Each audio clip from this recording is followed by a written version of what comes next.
All right, you ready? Let's do it. Let's do it. Yeah. Thank you so much for watching. This is my very first live stream, first live debate. Sorry, my computer sucks. I might have some technical problems, but we're doing our best. Hope we'll do another one in the future. But anyway, I want to say thank you so much to my guest today, Justin /Jangle/Science Lad /SJW Debates. You have so many names, I don't know what they are. Seriously, thank you so much for awesome.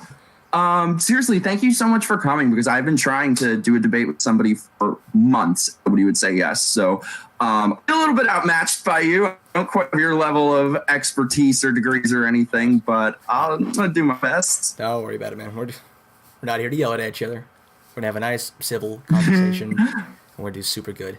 As a token of goodwill to all of your fans that are watching, I have a nice new green backdrop, so if I'm shitty to Mike, or if you just don't like me as a person, feel free to edit weird and embarrassing things behind me.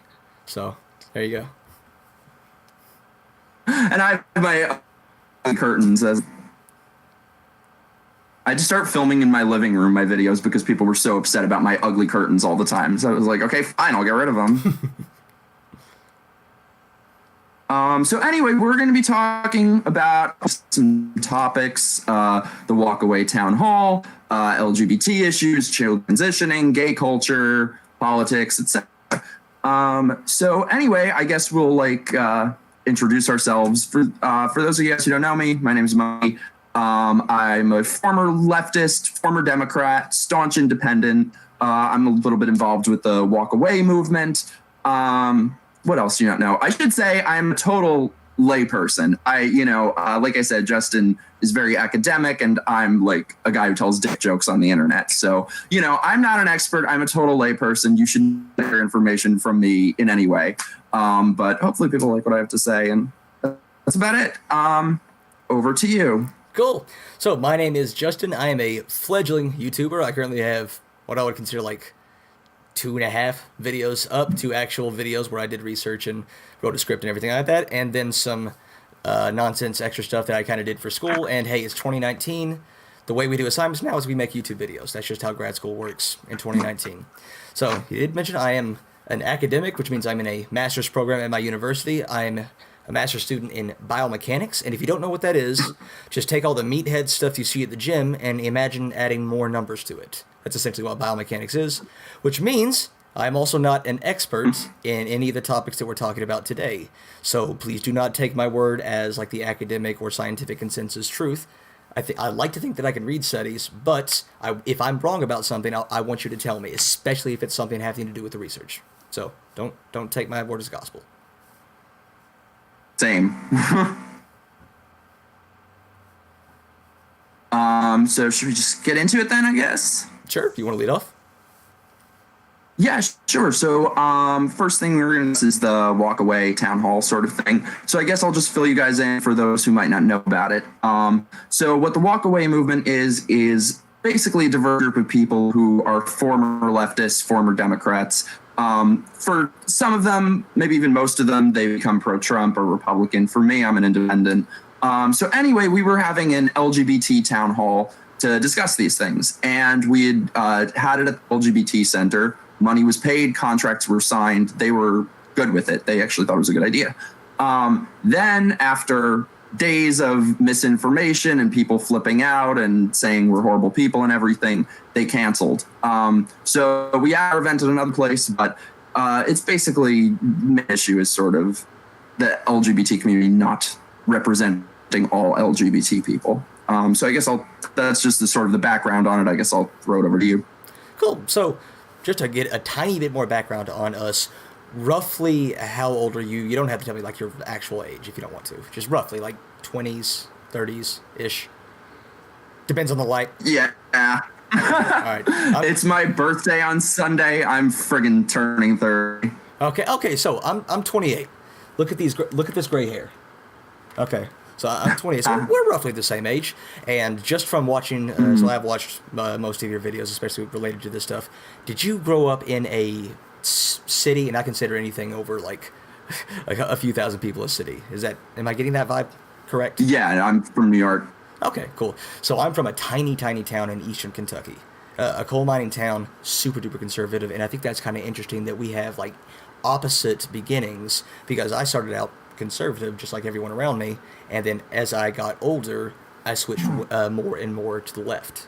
So, to kind of sum up my whole position on this, the people in Eastern Kentucky are some of the nicest people you ever meet. All right, so they will, no matter if you're gay or black or even trans, they will invite you in, most of them, and they will feed you lots and lots of cornbread. So, they're really good people.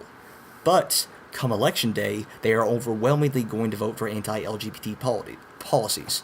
So my whole crux is I'm not super interested in whether or not you're a good or bad person. I'm more interested in the policies that you put forth. Because whether or not you're a really great person who makes fantastic cornbread, who's going to be really nice to me, or you're an actual bigot, a horrible person who hates queers, you're going to hit the same button on the ballot box. And that's ultimately what I'm kind of concerned about here. Sure. I agree with that. And I think that is actually why. The thing is, it ultimately doesn't matter if you're Democrat or Republican. There are things that we're just not going to agree on, not you and I, but just people in general when it comes to taxes and the role of government or abortion, whatever it might be.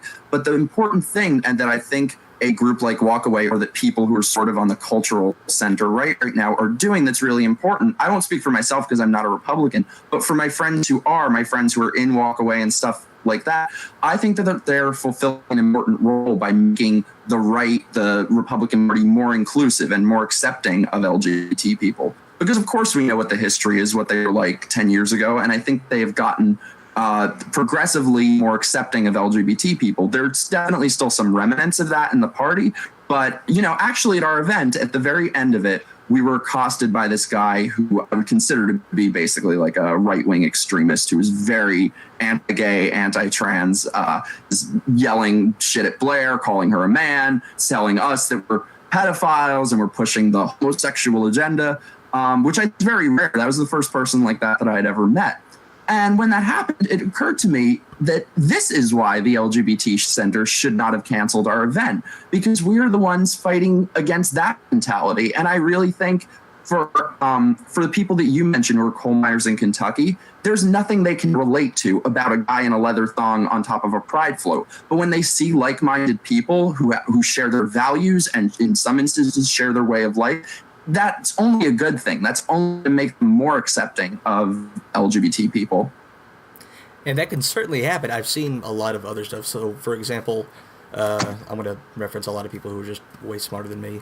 So, ContraPoints did a pretty cool video, and in it she kind of said that about Blair White. She is very useful. So when she talks to Ben Shapiro, they kind of can find common ground because they agree so much ideologically on a lot of stuff. They're both to the right. I think that's fair to say. Is that fair to say that Blair's to the right? Not alt-right, just to the right. Yeah, center-right.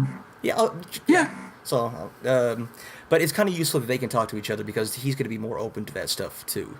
Now, the flip side of that is, and I think this is a very real risk, is that actual bigots and people who are super far right love to hear minority groups spouting things that are in line with their ideology, so they can say, hey, look, Blair White also thinks being transgender is a mental illness. I'm not being bigoted. It's just the facts. Even this trans person agrees with me. So that's kind of the concern that I have. And I know that line is really hard to walk. And gay Republicans, I'm nothing against gay Republicans in general.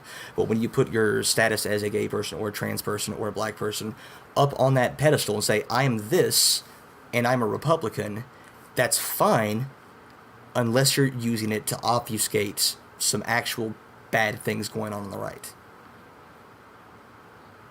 I mean, I think they're bad. I think the only thing that somebody like Blair or myself or any right-leaning minority can do is to just be clear, very clear with your words and clear about where you stand on things. Because there definitely are people, I won't name names, but I think there are definitely some people who in the past couple years have sort of profited by winking and nudging at unsavory people and intentionally obfuscating where they stand on certain things. And I think that people like myself and Blair and Brandon and even Ben Shapiro don't do that. I think we try to be clear with our words. And in terms of Blair, she says being trans is a mental illness. I think she's always been very clear that it's not that trans people are mentally ill. It's that gender dysphoria is a condition, and transitioning is the remedy to that.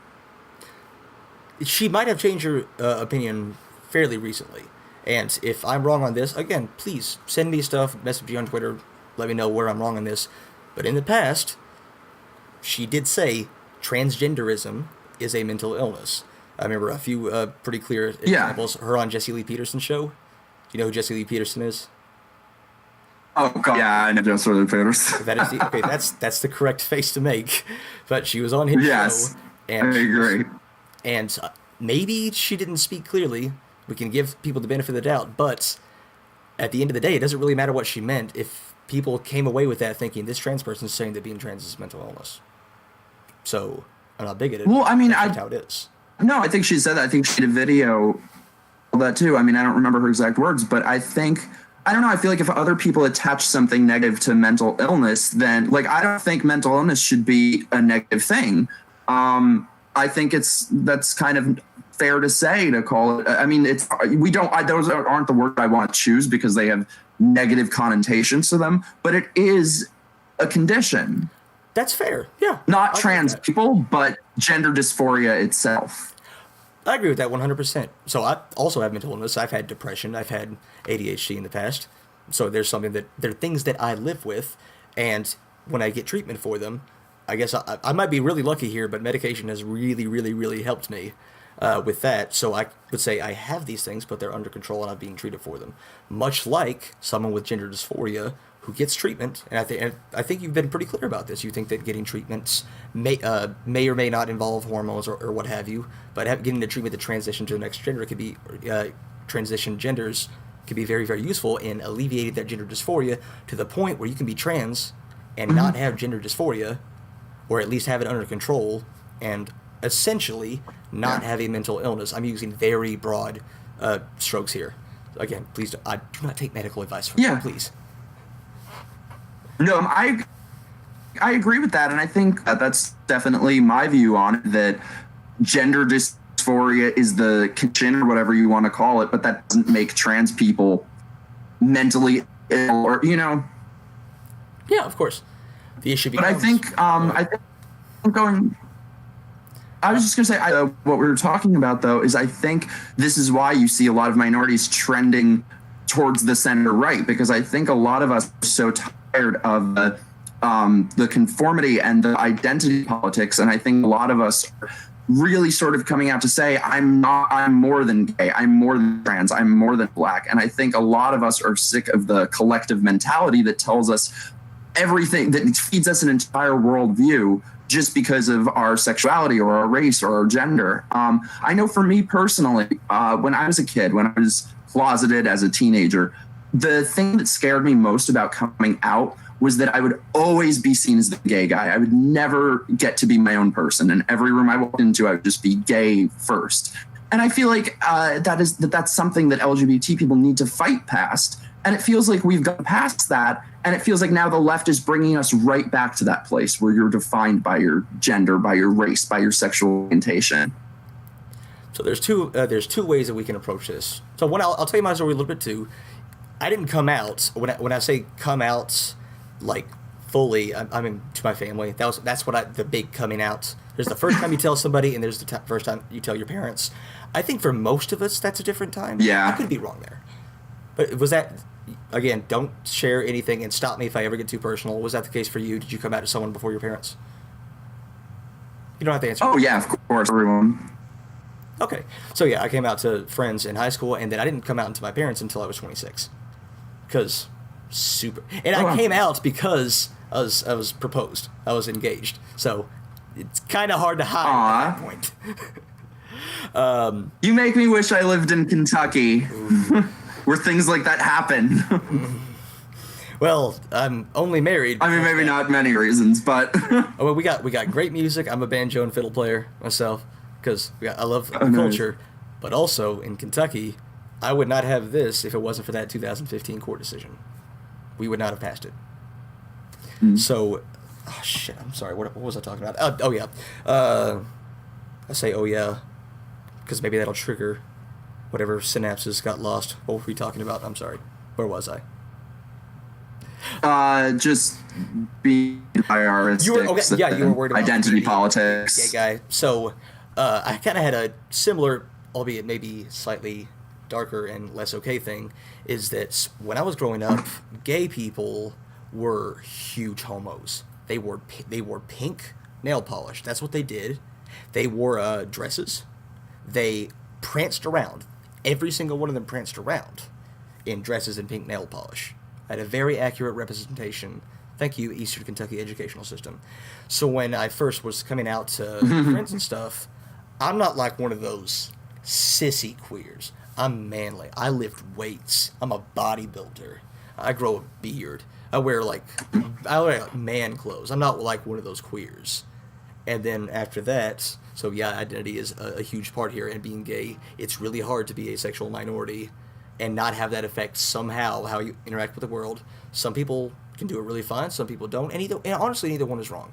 If being gay is a big part of who you are and how you identify, that's fine. I don't think there's anything wrong with that. It's whether or not you have to. And past that, then I felt like, well, I need to help normalize what being gay is.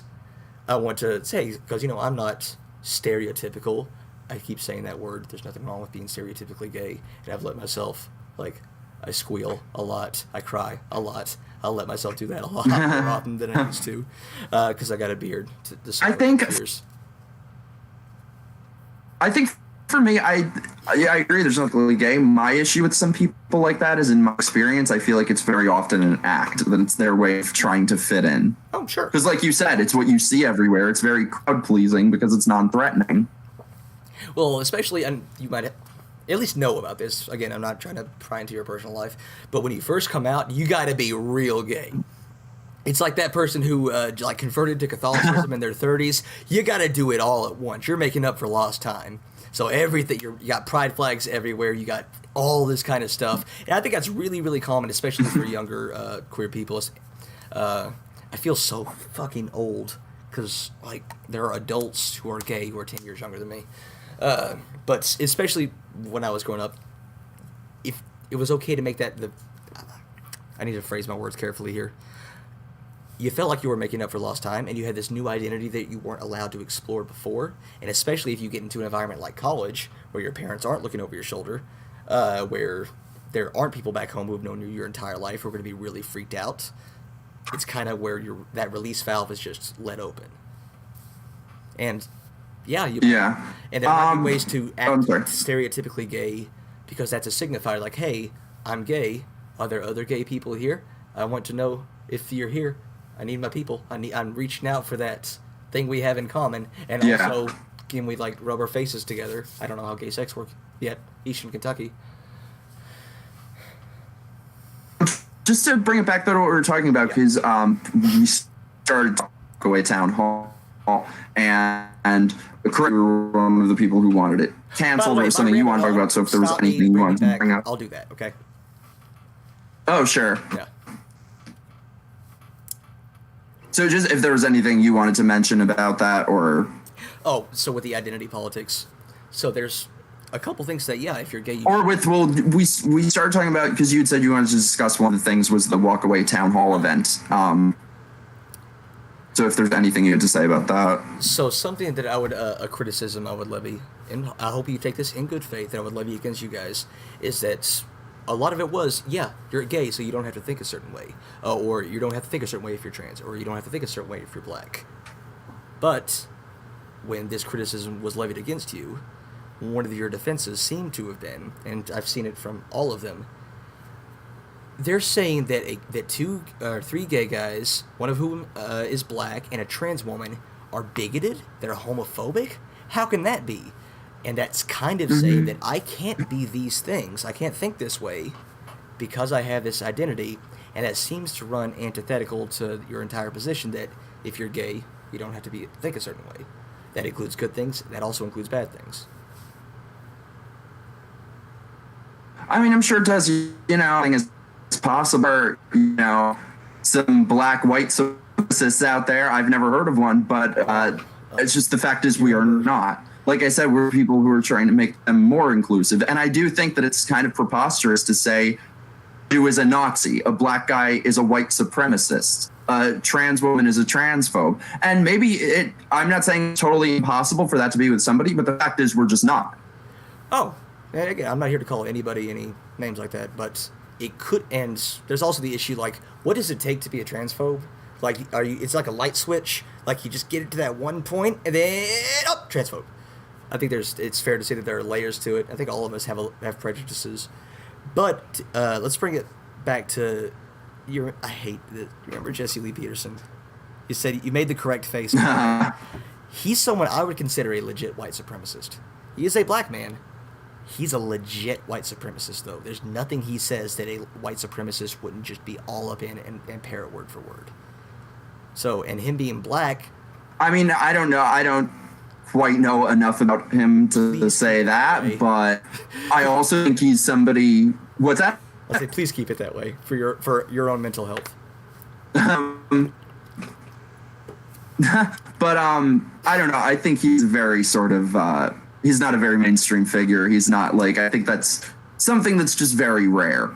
And that is something that we're seeing a lot now, I think, where any person, like... The amount of times I've been told I hate myself because I have disagreements with gay. Candace Owens gets called a white supremacist. But I think with many of us, I know this is true for me and Blair and many people, is that, you know, even just take LGBT out of it and just take the gay issues, for example. I get accused of I hate myself and I'm homophobic and I'm anti-gay. No, it's not out of hate that I call out my issues with the gay culture. It's out of a profound love for the gay community that I think we are on a wrong track. If I didn't care, if I hated them, I just wouldn't say anything. And I agree with that. And also that we're being sort of then defined by our most extreme voices. Like, you know, for example, the here I actually have their exact thing, but the LGBT Center, for example, on their website, they say that they are about empowering LGBT people, building strong community. The LGBT Center empowers people to lead healthy, successful lives. The center celebrates our diversity and advocates for justice and opportunity. Mm-hmm. But they've shown that they don't care for empowering all LGBT people or true diversity, because the thing is, I think we're all four of us are pretty much center right. I'm an independent. None of us are Jesse Lee Peterson. So I think if my political compass test is literally on the line in the middle. So I think if somebody like me is too far right to speak for them, then I don't know who one person would be that would be allowed to speak there. So the issue isn't a leftist. So the issue here is a matter of definitions. When we see, say, the LGBT community, it's sometimes hard to tell what we're talking about, but oftentimes we're talking about a political movement and the political aims of LGBT people. So increased gay rights. So we got the gay marriage. That's great. Now we're moving on to anti-discrimination ordinances, making sure everybody can adopt in every state. Trans issues, making sure that being trans is a legal thing and you're not legally defined by what's on your birth certificate like some people are trying to do. So in order for that political movement to be successful, we do have to share common goals. And we have to think, what is the broad community? How are we going to come together as a political movement to move forward? Because for a political movement to move forward, not necessarily just a social one, but for a political one, and we're talking about Republicans and Democrats and stuff like that, we are talking about the political movement, we have to be on the same page. We have to be moving towards that goal, because the more splintered you get, the more pushback you get either side or backwards, the less successful your political movement's going to become. And so something I would really caution you against is to say groupthink be really specific and really kind of question yourself when you say groupthink versus consensus. Because just because everybody thinks a certain way... I don't think it is like... But when I say consensus, I just mean most people. Oh, I'm sorry. Yeah. And I get it. But I don't think really it is most people. I think. Oh, sure. I'm sorry. It's just there's a little bit of a delay. It's weird. Sorry. What you just said again? So I was cautioning you saying just groupthink versus consensus. Oh yeah, most people. Well, yeah, I don't agree that it is most people. I like the people who speak for the LGBT community. They haven't been elected. They haven't. And the thing is, I know so many people who don't agree with any of these things. For example, I just had a conversation. We made a video, and it'll be on my channel. And he's a trans man and was telling me that he went to the LGBT center for support groups and stuff. And suddenly there are all these things being pushed on him about abortion, about gun control, it's just the whole Democratic Party platform. And those have nothing. What does abortion have to do with LGBT? LGBT people will never have to deal with that. So when it goes past LGBT issues, I mean, maybe, but when it goes past LGBT issues, and we don't even all agree on LGBT issues. I don't agree with the bakery cake issue. Like, there is so much diversity amongst all of us. I think we all deserve a voice, and I don't think that our entire personhood should be defined by our politics. No, of course not. But again, we have to separate the political movement from gay culture and what have you like that. The political movement has to be unified, or at least as close as we can get to it, or it's going to be ineffective. But then where does the political movement end and LGBT people begin? Really blurry. It always depends on the person. And that's going to be true of any political movement. But it seems like there just is no room for individualism or any sort of personhood beyond leftist politics. But we also have to consider that LGBT, a lot of our existence is kind of dictated politically. I couldn't have a family up until 2015. That's a huge part of my life that is dictated via politics. I'm sorry, you cut out. Say that again? So, I'll start over. So, LGBT as a community, a lot of our existence is dictated and controlled by policies. So, for example, until 2015, when I was 25, when a lot of my friends were already married, I could not get married and start a family in the state of Kentucky. Now, 25, that used to be like, you should have already had 2 kids by now. But well, that's changed a little. Yeah. Bit. But you got to think, so that was a direct impact on my life, and that was very, very political. So it's you can't separate politics from life. But I think they are one and the same in a lot of places. I mean, I don't agree, but I think well, 2 things about sorry, what was I going to say? Well, first of all, I think small government doesn't. It is in many cases small government shouldn't define. Wouldn't come in and push these things. It's people in the past that have done that. And I'm sorry, what the hell did you just say that I wanted to respond to? I lost my train of thought. That politics and personal life. What did you say just before that? My state wouldn't let me get married. Oh, yeah. I'm sorry. Gay marriage. The thing is, I think gay marriage was successful. It was truly unprecedented how quickly things changed on gay rights. Because for me, I sort of caught the tail end of it in terms of our society being widely homophobic. Like the first couple years that I came out, there wasn't a day that it wasn't an issue. Like it was just a different planet compared to now. And I feel like that happened because at a time a few years ago in 2012 or whenever that was, the gay community did things differently than they are doing things today. We put forward normal, ordinary house husbands to say, we are no different than you. We all want the same things. And that's why it was so successful. And also they had an ethos, the gay community at the time had an ethos of, you stay out of my business, I'll stay out of yours. I think if they did back then what they're doing today and just amplified the most radical extreme voices, there would be no gay rights. There would be no gay marriage. What are some because radical extreme nobody voices do you think are on the right? On the left right now? I think it's all. I think it's all of them. I think it's how the LGBT community as operates. Like I think everything, specific examples or most things. Well, should we get into our other topics? Is it pretty, children transitioning, child drag queens? Did we talk enough about the I don't personally agree. Did you? Unless there's anything you want to say. What's that? So I'm trying to think if there's any last points I want to make on the town hall. So, for the record, I think you should be able to have that. But a big thing that I'll tell you is that we were not criticizing you because you were gay or trans or black or what have you. If anything, we were saying the ideas that you're pushing, we don't agree with. So, if we want to talk about identity politics, and that'll probably come up later, it wasn't your identity that we were concerned with. It was those ideas. It's... Yeah, we should. Well, I do think. Go ahead. I do think what I've observed over the past couple. Just something I've observed over the past couple of years. I do think there is a particular viciousness that Black people, gay people, trans people, etc., are targeted with when they don't agree with the left, when they say the things that they're supposed to. And just one point I want to make about this is something I heard a lot that a lot of people told me was this was shut down because the community rejected it. The vast majority of people didn't want us to speak. And I just wanted to point out the open letter that caused them to cancel it was signed by something like 260 of LGBT people in New York. That is 5/100ths of 1%.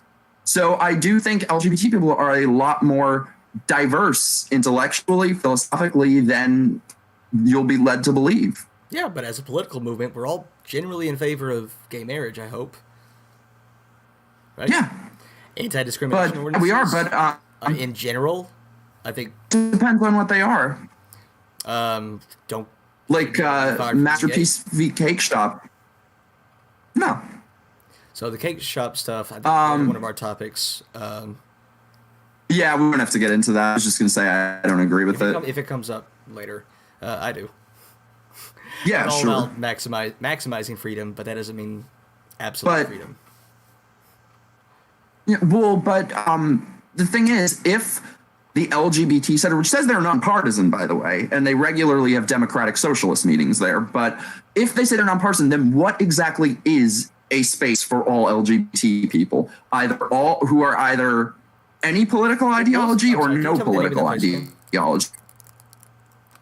What? Can you tell me the name of the place that rejected you again? Oh, the LGBT Center. Oh, just called the LGBT Center. Really? I can be more creative than that. New York City. Well, that's the thing. No, when you say you are for all LGBT people, then it should be for all LGBT people. Is this a government facility? I'm not funded with tax pay if it would be considered. It has a ton of corporate partners. What's that? It has a ton of corporate partners if it is a shocker facility. But I'm saying, well, if you're in favor of the Masterpiece Cake Shop refusing gay people, they can kind of do what they want. I am. Wait, what's that? If you're in favor of the Masterpiece Cake Shop... I'm sorry, say that. If you're in favor of the Masterpiece Cake Shop refusing service for gay people, you kind of have to be in favor of them refusing service to you. I mean, you can't call it censorship. You can't call it, it's their right to do... Well, first of all, they're a 501c3, so I think that's a little bit of a difference. But also, it's totally their right to cancel us. I don't want them to be forced to have us. I think the point that should be made is that they could have turned us down initially and it would have been no problem. But they agreed to it. They had no problem with us. But it's sort of always this loud, militant, very tiny minority that controls what the rest of us can say and think. And I honestly don't see that, because them shutting that down wasn't controlling what you thought. You were still, so a big part of this it's controlling still allowed to think the things that you want to think, regardless of whether or not it goes against the grain. The issue becomes, if as a political movement, the LGBT community, this is what we need to do to gain as many rights as we possibly can, and if those rights aren't going to negatively impact the dissenters. So you might not think that the Masterpiece Cake Shop should have to serve gay people, but if we push for them, if you want to be a business that benefits from taxpayer money, you do, because that's how a free society should work. That decision on our part, or the larger part, is not going to impact you nearly as much as you as a dissenter saying that no, businesses should be able to discriminate on the basis of sexual orientation. So the difference there is one of scale. No, I do. I'm sorry? No, I don't think they should be to, but I don't think they should do. I think with Masterpiece v. Cake Shop, not to get too much into the weeds on that, but just one quick point. For me, do I think that a restaurant or a bar or a grocery store should be able to say we won't serve gay people? Absolutely not.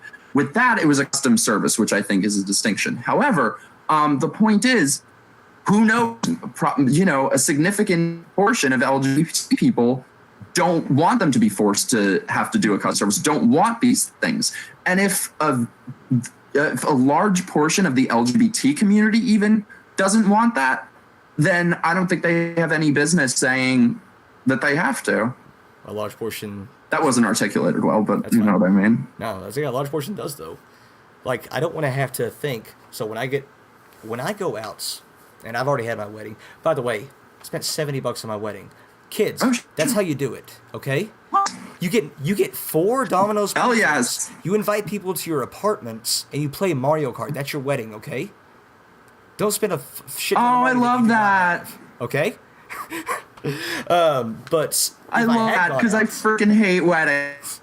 Oh, it was great. It took 10 minutes. It was 170 degrees outside. Aw. And we got married in polo shirts. It was awesome. But that's why actually, we'll get to this a little bit later. But the point I think is that, when I say things about the gay culture, I've only ever lived in New York, so I'm particularly talking about New York. I think it speaks to the overall gay culture because that's where all the LGBT stuff is centrally located. But I think that is a distinction. I think you, whether you like it or not, picked up some Kentucky values along the way. I think that is something that you don't see as commonly amongst gay men in places like New York. I got a lot of country values. I don't think I have an accent, but if I go back home or if I'm on the phone with mom, it comes right back. I actually same. I hear your accent though. I seriously cannot do the accent, like, of my own free will. I sound like from the Bayou. It doesn't sound at all, but it comes back naturally, and I can't stop it. Basically, just elongate your eyes. Like say Ohio, ashtray. That's basically all it is to it. I was going somewhere with that. So if I had gone out and gone somewhere, sorry. With my, I was going to say, should we move on to our next topic? Last point I'll say. I think that's just for that last little bit of versus consensus versus groupthink and stuff like that. I think as a gay movement, it is going to be more beneficial for all of us if we say you cannot discriminate on the basis of sexual orientation, even for things like commissioning arts. Commissioning art's a little bit different, but a cake that just says, hey, Justin and Bobby J. My husband's name is totally Bobby J. You should go look that up. But if like these two getting married, I don't think that's a good enough reason. I don't think the harm caused by them is equal to the harm caused to the LGBT community, because that's still saying you got to go into the right businesses if you want this service, and I think that's is I think. I mean, obviously, I obviously don't agree with a business that wants to do that. But the thing is, I don't really see what the harm is in going to another bakery. And many solutions you have. You can protest them. You can spread the word. You can not give them your business. I just don't believe in the government forcing a custom service them to do that, because I think there are a lot of other ways it could be applied. Like, I don't think a gay baker should be forced to make a cake for the Westboro Baptist Church. Do you think that's different though? Are they being discriminated? Not really. I think once the government, I mean, for my personal morals, I personally do, but I don't think the government can instill that. I think they have to just have things that apply to everybody. And I think when government take power, they never give it back, and it will just always go further and further. Well, some of these protected classes are, so sexual orientation, that includes straight people.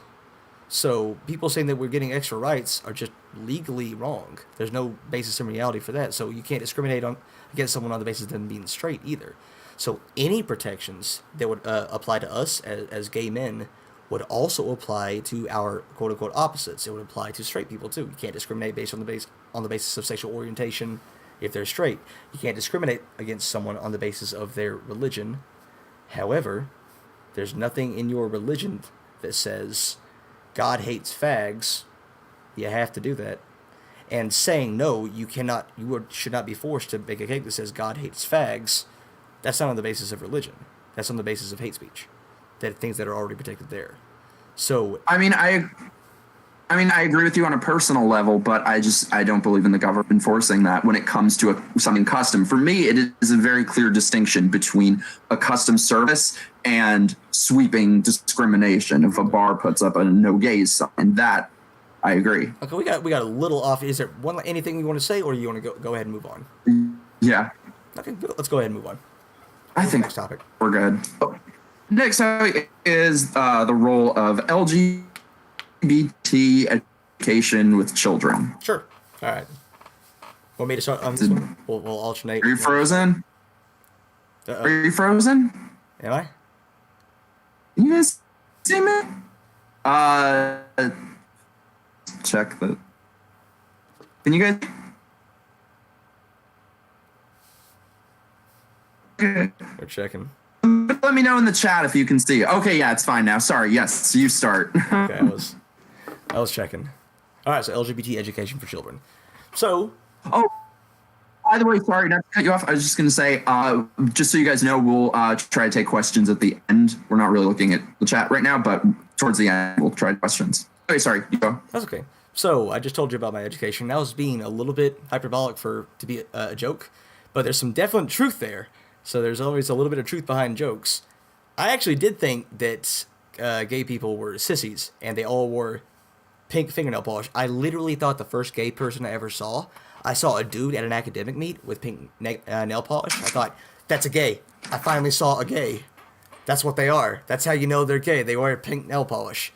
It would have been pretty cool if I had known anything about what gay people were actually like as part of my education.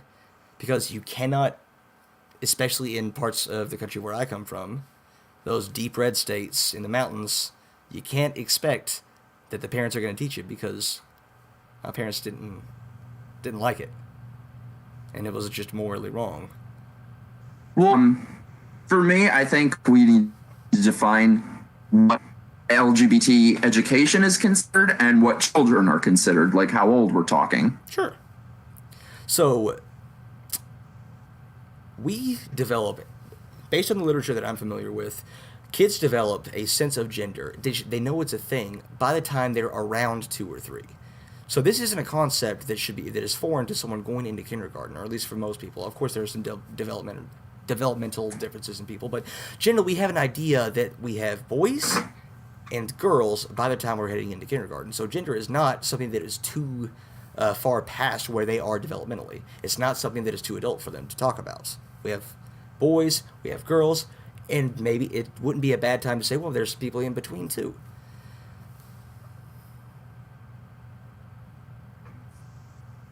Yeah, a little bit.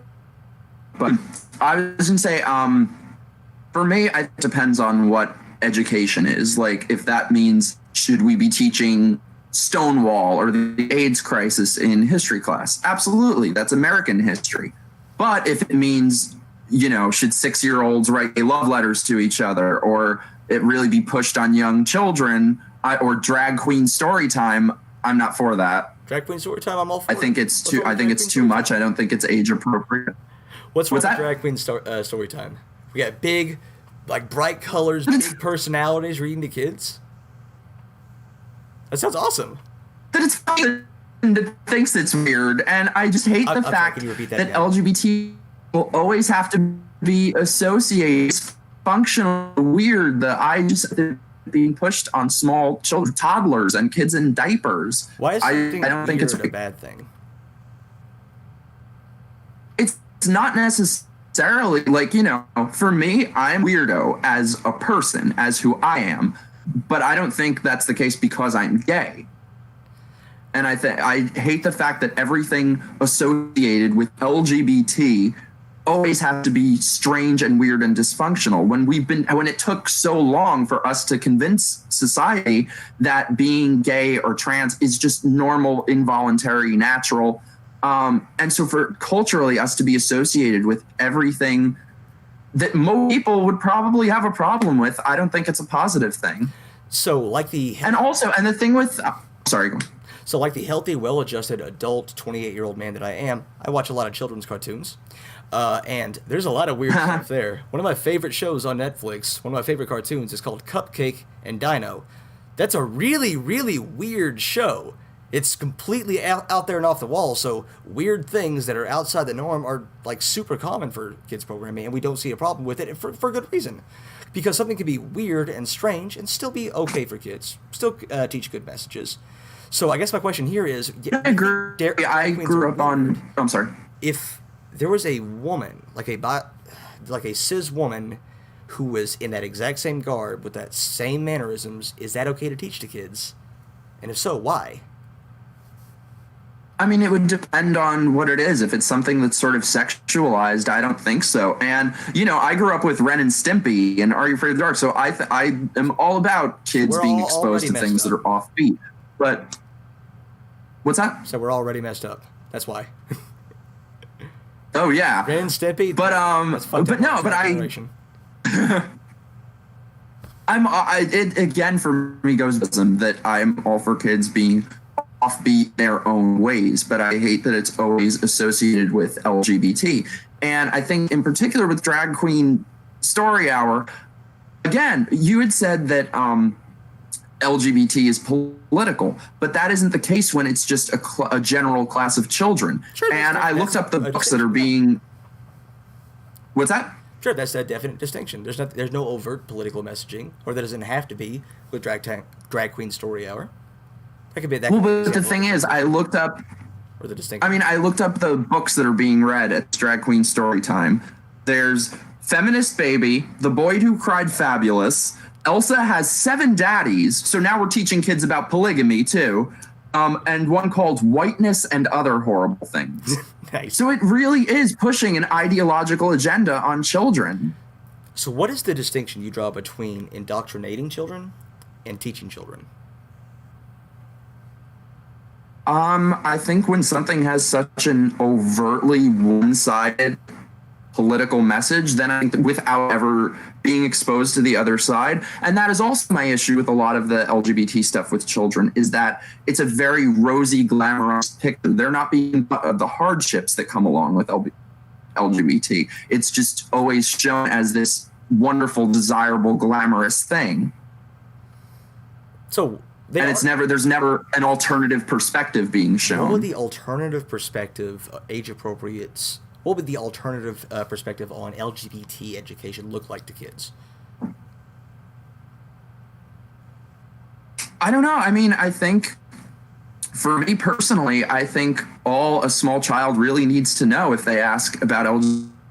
Some boys like boys, some girls like girls, some people are transgender. We don't discriminate. We love and accept everybody, and you will worry about that when you're older. Like, I don't see the need for them to know more than that. So it seems like Drag Queen Story Hour, where they're reading The Boy is Fabulous. Hey, if you're a boy, if you have boy parts, but you want to act this way, you absolutely can. If you don't want to act this way, you can also do that. The counterpoint to LGBT education is just the rest of education. So seeing that, yeah, there's lots of straight people, lots of straight relationships in all the rest of the shows that you're watching. They're getting that other perspective, and they're saying, hey, also, gay people are a thing. Also, that really fun, like, big, brassy woman that comes teaches us, she's really funny. I really like her. She's very engaging. I like reading with her. There's nothing overtly sexual about I'm assuming, so a lot of drag queens are cisgender men.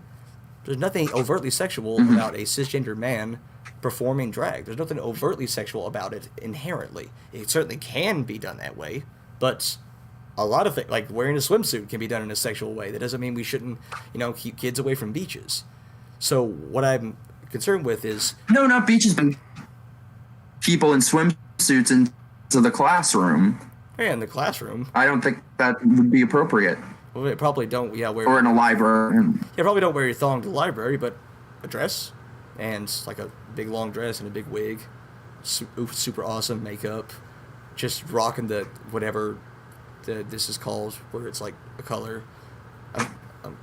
Well, but when I don't see the need. This is happening in many places. This is something we discussed that I'd mentioned in my video about LGBT stuff being pushed on children, is a teacher who's responsible for training kindergarten teachers who said it's their job to turn kids queer. Or another school where 6-year-olds have to write gay love letters to each other. I think kids writing love letters, period, is wrong. So if you're sick, children are just being sexualized at a younger age. I want to quickly touch on that because I do think that you genuinely want the best for kids and you genuinely want the best for the LGBT community. That first story about the turning kids queer, you're wrong on that. That is something that you're incorrect about. And I think you can... That first story about the turning kids queer, you're wrong about that. That's not what that article said. How so? So I have an advantage here that I have. So since I do have I do have academic tools. Let's see, I'm pulling it up right now. So I do have access to full texts. So correct me if you're wrong, but you got that information from a site called campusreform.org? Yes. Yeah, so that's a very conservative campus website. So if I get something from Huffington Post, and it's especially if it says something that I already agree with it, I'm definitely go checking primary sources because we can't just assume what that says. And in this case, that article from Campus Reform, and then you in your video got it really wrong. So I'm going to read you a little bit from the abstract, from the introduction of the article. So, well, I just want to say, I had read what it links to is what he had to say. It costs $50 to buy it. I can't afford that, but I did read the actual thing, just the summary that they had of it. So the abstract of the article. So I'm going to, so again, that's not your fault. If all you, like, I wouldn't pay $15 for this. I'm just lucky. 50. 50? The 50? Yeah. No, fuck that. Yeah.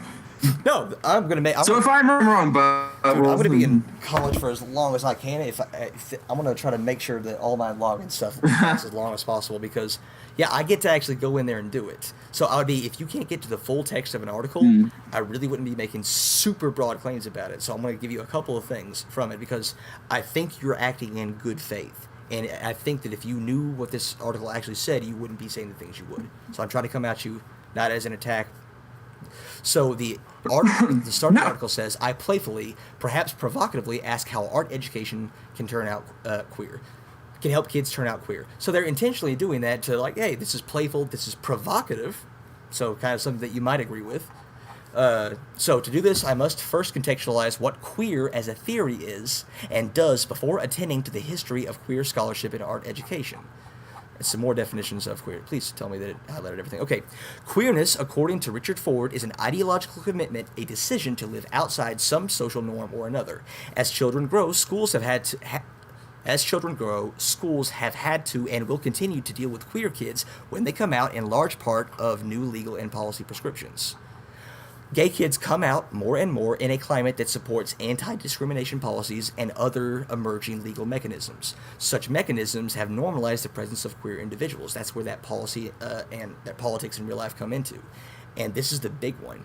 If one is born straight or gay, one must decide to become queer. So queer, as this article has defined it, just means living outside the norm. This could refer to a straight, cisgender dude who's really supportive of all of his gay friends and who loves watching drag because it's fun to watch. And I'm talking drag in the kid-appropriate sense, just like Drag Queen Story Hour. So this article was not fairly represented by Campus Reform, and then we played Telephone, and I don't think it was fairly represented by you. I mean, that may be. I don't know, though.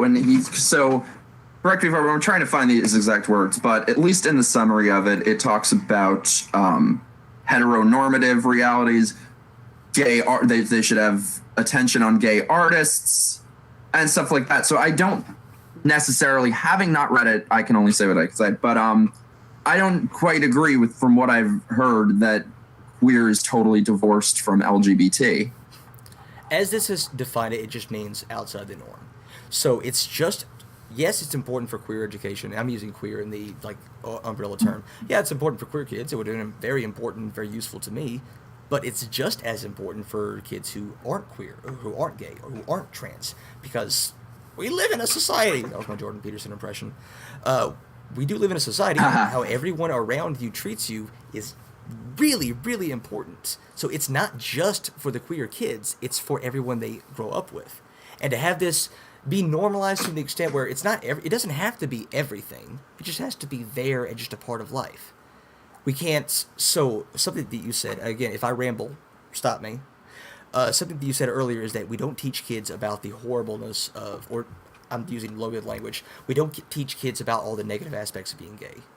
Well, if we just learn that gay is just a thing you are, then what they learn about being gay is just that's a thing you are. It doesn't have to lead into promiscuity. It doesn't have to lead into just getting on Grindr every day and banging two dudes at once, unless that's what you want. You do. But how will it not if nobody identifies, whether kids or as an adult, if nobody ever identifies that that's unhealthy and that's a problem, how will it ever not lead to that if that's what the culture puts on a pedestal? Do you think that we can teach that being gay is okay, and that you don't have to act based on what your, down there parts dictate you do? Do you think we can teach that and also say that, hey, shooting up a half a gallon of Molly, right? It's probably a bad thing, and you shouldn't do it every night. To shoot up a half gallon of Molly. I mean, I would mainstream LGBT. Really bad. Sorry, can you repeat that? Establishment would take that view. But, sorry, what? Can you repeat that? You roboted really bad. Can you repeat that last part? Oh, I mean, I would love if the main establishment would take more that sort of view. But I think when I was growing up, it wasn't, clearly it wasn't as accepted back then. However, you really didn't need, we managed to figure it out on our own. I don't think it should be something that they're shielded from. But I think when we're seeing that it does come with a clear ideological agenda that's being pushed on them, it does seem like indoctrination to me. And also, I think it gives validity. This is what I hate so much about what the LGBT community is doing lately, is that I feel like they are giving validity to all of the talking points that have always been used historically against gay rights, where they would talk about the gay agenda and recruiting children, and all that was bullshit. It was never true. But I feel like they're giving validity to all of that. And I think that it will be more harmful for LGBT people in the long run. The Washington Post did an article saying that in the past few years, LGBT people have gone from triumph to backlash. And I kind of think that the totality of these things, maybe one or two aren't exactly what they think we are, but the totality of these things, I think, is very much backfiring and will work against LGBT people being accepted. So I definitely needed this education when I was little. Again, 15 years old, thought gay people wore pink nail polish, and that's how you knew. I definitely needed that education when I was little. I definitely needed to know at some point that it was okay to be gay. I had never heard that in my life until I was in my late teens. That's because, again, a lot of people don't grow up in New York and big cities. A lot of gay kids, I mean, you don't get to pick where you grow up. A lot of us grow up in Eastern Kentucky or rural Alabama or a trailer out in Nevada. We don't grow up in the same kind of environment that you did. And if you can imagine how homophobic it was in New York. I mean, it wasn't much better here back then, but I think they should. Well, what's that? It's like, how much you want to bet that in New York City or wherever you grew up, again, don't tell anything you don't want to say, was comparable to Eastern Kentucky. I grew up in a rural trailer. I didn't say it's comparable. No, I'm not saying it was comparable, but, it was very unheard of back then. The first guy I ever had anything with was the first gay person my age I had ever met, and I was 18. So it was very unheard of back then. And I don't think that it should still be taboo in the same way. But I don't know, for example, do you reading books to kids called Whiteness and Other Horrible Things? And Elsa has 7 daddies? Whiteness and Other Horrible Things book. Other Terrible Things book. What's that? Slightly different than that. But First children's that's book. the gist of it. I'd have to see the book. I'm trying to look it up right now. If we don't want to spend too much time on this, don't worry. But just the title, logical, very political, very loaded. I think negative. Well, we'd have to see. And also, I think you have instances. There was a school in New York where they were taught about all of this stuff, and 3-year-olds, 4-year-olds, and about transgender and all of this shit. And they said the kids ran home crying, like girls thinking, "I'm gonna turn into a boy." So I just think a lot of it is unnecessary and not age appropriate. So just because you can find a few instances of it being done poorly doesn't mean it shouldn't be done at all. And we can trade anecdotes back and forth based on like how we grow up. And that's not going to get us anywhere. We need to talk about broad policy positions. Yeah. You can definitely easily find instances of something going poorly or a well-intentioned strategy just being very poorly implemented. Just like I can find instances of extremely transphobic teachers demanding to see a kid's genitals in the bathroom. So that doesn't really get us anywhere. I think we should talk about what is right generally in a perfect world if it were implemented. talking about trans issues to kids, I don't think is inappropriate. Because again, the literature says that we develop a sense of what gender is by the time we're 2 or 3. And because of that, it's not a bad time to say that, hey, whatever you're feeling right now is okay. If you are born a girl, assigned female at birth, but you are really rambunctious and you or have all these feelings that make you feel more like a boy, that's fine. You may or may not be trans. You might just be a tomboy, and that's great. And you continue to listen to the kid. Likewise. But I don't think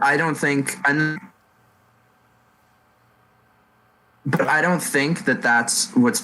So you either are or you're not. I think, first of all, I think gay is a little bit different than being transgender.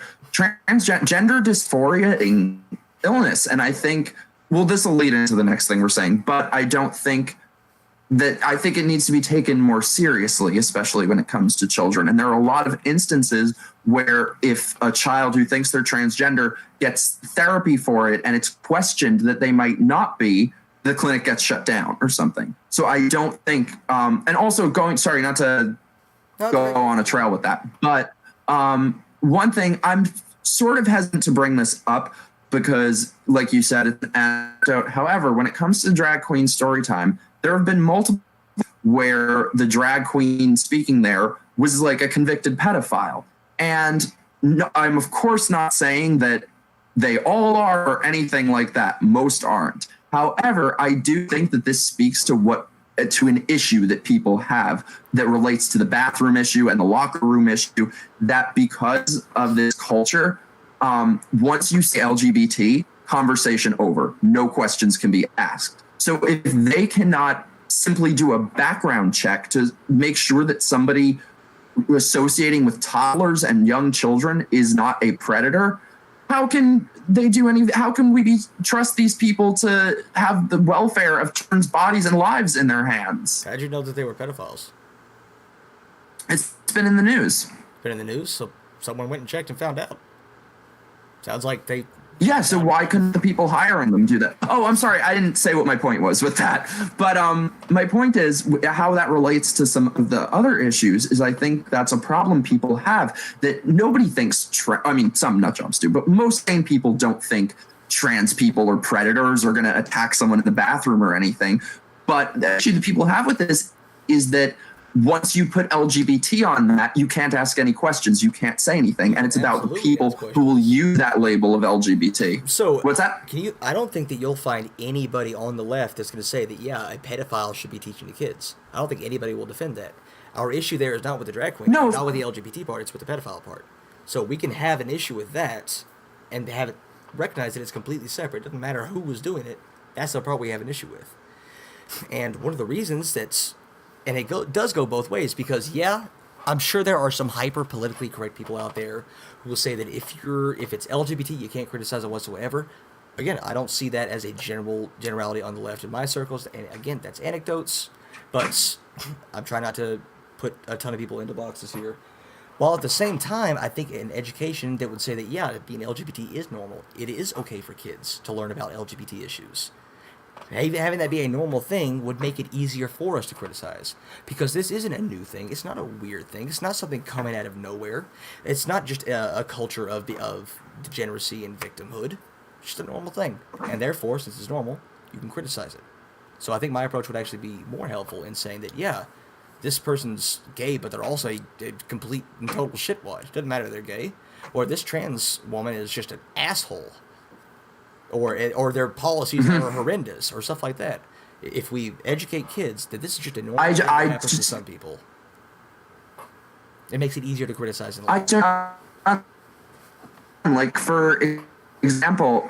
For example, in Canada, there was a researcher who had a clinic in terms of children being transgender. And this is somebody who was actually very pro-trans, who had never seen young people transitioning and was very positive towards that. However, he gave therapy where he wanted to really find out and really make sure that they have gender dysphoria and make sure that that's really what's going on. This was in Canada, so short. Yes. Well, this was in Canada, so shortly after they banned conversion therapy. they called what he was doing conversion therapy, and so the clinic got shut down. So I don't think it is that easy to ask questions or to disagree once that label of LGBT is on something. So, and this goes both directions, because some of Zucker's treatments involved parents setting limits on gender inappropriate behavior and psychotropic drugs. Those were some of the treatments. Now, that's not all of them, but they definitely included that. That doesn't sound super, like if a kid wants to act a certain way and it's not harming them, I don't know what you would describe saying, hey, you're a boy, stop acting like a girl. Stop playing with dresses. Stop doing gender inappropriate behavior. I don't know how to classify that other than a form of trying to get them to stop doing that action. It maybe calling it, but I don't think that that's really harsh. Sir, but as being gay isn't. It's just a different animal. Whereas gender dysphoria is a dilapidating illness, and I think if there's any chance that the child doesn't really have it, but it just inherently is, like, just very nature of it. It's like, I can't imagine something that would be harder than that. Than being born in the wrong body and needing hormones and surgery. Like, it's a very, like, any trans person will say that it is a very painful, difficult thing to go through. It can, regardless of if you're accepted. And if you are accepted, you have way better outcomes. And there actually are studies on this. So kids who grow up in really supportive environments don't get that same kind of gender dysphoria. Now, they're still, quote unquote, transitioned, but they don't have that extreme level of gender dysphoria because the mental illness comes from people telling you, or this general sense you get in society, that you are not, that the body that you have is not the right one for what's in your mind. Or something vice versa. The mind you have is not the right one for your body, and you're acting incorrectly. A lot of gender dysphoria comes from that. Now, that's a very broad stroke. Again, that's not everybody, but the research has said that kids who grow up in supportive environments where their gender identity is confirmed and not pushed. If a kid tells you they want to do something and you say, yeah, that's fine, as long as you're not getting hurt, that's not pushing anything on them. It's coming from the kid. The research has shown that they do a lot better. In fact, they do comparable to their cisgender peers. These are children. Now, children do not get any form of surgery or drugs until they are in their late teens. Or no, sorry, not late teens, until they are well into their... Wait, I'm sorry, you cut out. Say that again? So, children do not get any form of drugs or hormone therapy until they are into puberty. So, nothing you're doing to this kid is going to harm them biologically. I don't know. That's true. They're saying this is our next question. I think we are here, but yeah,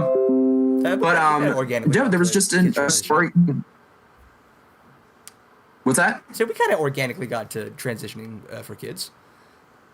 Yeah, true. No, I mean, of course, I think that's just common sense that if people are accepting of you, you'll do better. However, I don't agree. I'm not sure that that's necessarily true, because there was just a story in Canada. The DHS has had like 20 of their workers quit, who said that things are being medications are being pushed on very vulnerable young children, medications that are not reversible, and are given to kids who are gay, probably, that aren't necessarily transgender. The age had been, I think, 12 or 13, and that was lowered to 8, and it's reportedly being done on as early as 3. I'm gonna need to see some proof on that, because why would you give any sort of hormone therapy to a 3-year-old? That is not in the ethics that I've seen. That's not APA guidelines, either APA, American Psychology, or American Psychiatric Association. That's not World Health Organization. So if there are clinics who are doing that, they're doing it illegally. And again, that's the DHS in Canada. I need to see this. I hope you won't like. I mean, if you just look up the DHS in Canada, but I'll give another example though. Are you familiar with Jazz Jennings? Yes. So she's a young transgender girl, and she seems to me like. What's that? Amazing. I'm sorry. I'm thinking Desmond. I'm sorry. Oh God. Is a transgender girl. She has a show, and she seems, by all accounts, to be somebody who is legitimately transgender. So she was hormones and puberty blockers when she was a very young child. And because of that, now she's, I think, like 18 or something and wanted to get bottom surgery. And because her body was so underdeveloped, she wasn't able to. There were massive complications in it. What they had to end up doing was removing parts of her intestine and sew them to her genitals. So it is being done to children. And the point of that is that even if like my main concern with it is that it will be done to a child who doesn't turn out to be trans. But that shows that even if that child does turn out to be transgender, having all of these medications and medically transitioning so early is still negative. I could be wrong, but isn't Jazz Jenny, didn't she have to go to an entirely different country to get that surgery? Am I thinking of something Not that I know of.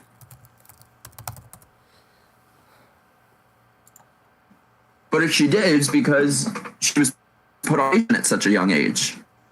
I believe, and she was like 7 or 8. Maybe it might be, around that. Yeah, I'm on a Women's Health Mag. So she's preparing for gender confirmation surgery, but it was more complicated because she hadn't gone through puberty because of hormone blockers, so she didn't have enough penile skin to create a vagina. Okay, so those are some of the, yeah. But it went well. Surgery went well. It's better than what I'd hoped for. I mean, if you consider that going well. I mean, it doesn't matter what I consider. She say it went well. It's better than what I hoped for, according to her doctor. And I mean, after massive complications, having to get her intestine taken out, and yeah, there are complications. That's well. Seems to have worked out. The thing is, this is like the best case scenario. This is the best case scenario. Yeah. This is if the child. So if you don't want to judge, does turn out to be trans, at minimum, it's massive complication. Okay, if you don't. Sorry, what'd you say? If you don't want to judge this because it turned out really well, it's the best case scenario. You also can't judge them by the worst case scenarios. Since neither one of us are doctors, we have to go by medical consensus. And as far as I know, children are not being given any sort of puberty blockers or hormone therapy whatsoever. The ethics that I'm familiar with say that they are in a certain stage of puberty. I'll bring it up here. That we don't give hormone suppressors until then. That way they can, and they only give them with. They are very, very clear about the risks. For one, if you've been trans for a long time and that's a consistent identity that you've had since you were little, by the time you're getting to your teenager, the research says that you're probably going to stay that way for a long period of time, or that's probably just that's what you are. That desistance rate doesn't apply to them, and I mean that's kind of in dispute. Like sorry. Go. I mean, it can be in dispute. We can still have conversations over it, but we also have to be honest about what the actual medical policies are. If some clinic somewhere does something that goes out of medical guidelines, then that's on them. They got to be stopped. I want the medical consensus that I'm aware of is pro kids transitioning with informed consent, which is exactly what I'm pushing for. There was just a story out of New Haven with a 4-year-old having their name legally changed, transitioning. So I would consider that may not be medication, but I would consider that the same thing. It's an official transition. Why? Do you agree with that? No. That's enormously different than puberty blockers or hormone therapy or something like that. There's no risk whatsoever. No, it is, but it's the same thing. It's not. It's very different. What's that? So my name's not Justin. No, of course it's different. No, my name's Austin. Call me Austin now. It's just legally changed to Austin. Okay, I'll call you Austin. All right, so can we see a difference there between what just happened? The point and drugs? Of course, I'm not drugs, but my point is that it is a legal transition for a 4-year-old. Sure. So do you think a 4-year-old is capable of making that determination for the rest of their lives? For the rest of their lives? Is that how name changes work? You get one, that's it? No, but it's an official transition. Yeah. Work done, and we've seen in cases that it is happening. What is the risk of having your name changed? It's what it represents. It's that the child is living fully, officially, legally as the opposite gender, and that it's a 4-year-old child. Yeah. And the research says that. So you see nothing wrong with that? Absolutely not. because the research has confirmed, and this is still new, and if research comes out that refutes this, I will listen to it because I care very much about getting my facts right. But all the research I've said that if they are supported, their outcomes are far better. Their mental health outcomes are far better. Their risk of suicide and self-harm drops significantly to the point where if they're supported from the get-go and they get that legal name change and they go into kindergarten and their teacher calls them by their real name, they're going to do really, really, really well. Versus the alternative. Why does it have to be illegal? Why does it have to be legal? Why not? But that's my point, is that it is making them officially a trans person of the opposite gender. We don't allow 4-year-olds to drink. Jessica? We don't allow 4-year-olds. What's that? Is there something biological about the name Jessica? Not biological. So but it is how to really view it as a female name. Yeah, but Jessica could be a boy's name if we all agreed on it. There's no reason, there's no biological basis for why it has to be a gendered name. But we don't. Yeah, I mean, we don't. But what is I'm really struggling to see the harm here, where if someone who's assigned male at birth gets their name changed to Jessica, and they go into kindergarten and they're Jessica, I'm really struggling to see what the problem here is. The problem is, how can a 4-year-old know? Did you know you were gay when you were 4? I knew I was a boy. I didn't know what gay was. Well, that's the difference between sexuality and gender.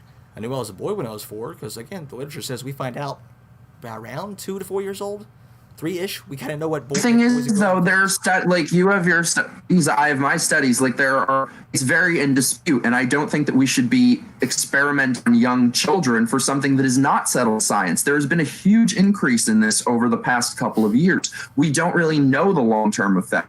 There are studies, some of them are flawed, some of them they say different things, but when it is so in dispute, it's not settled science, and we don't know the long-term effects of this, we shouldn't be involving children in it. We should allow, I think the most important question that needs to be asked here is in relation to the Hippocratic Oath, do no harm. And I think we need to ask, what does the minimal amount of harm? Is there a greater harm in a child expressing themselves however they would like, calling themselves whatever they would like, and waiting until they're older for anything legal, medical, official? Or is there a greater harm in a kid legally, medically transitioning and then turning out to not be transgender? So there's an article from the AMA Journal of Ethics. So the American, I think, I want to double check here. American Medical Association. Just says AMA. Come on. All right.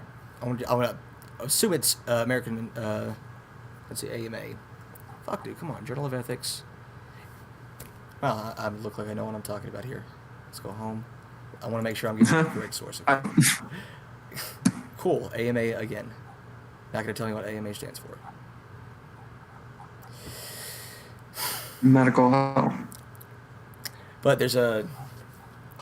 I hear about Journal of Ethics for suppression of puberty in transgender people, and part of that Hippocratic Oath is if giving him this treatment through rigorous psychological consultations, through therapy, through longitudinal, keeping an eye on a transgender kid, if that therapy is going to decrease their risk of suicide and improve their mental health, that it is your Hippocratic duty, it's part of your Hippocratic Oath to do what you think is best for this kid.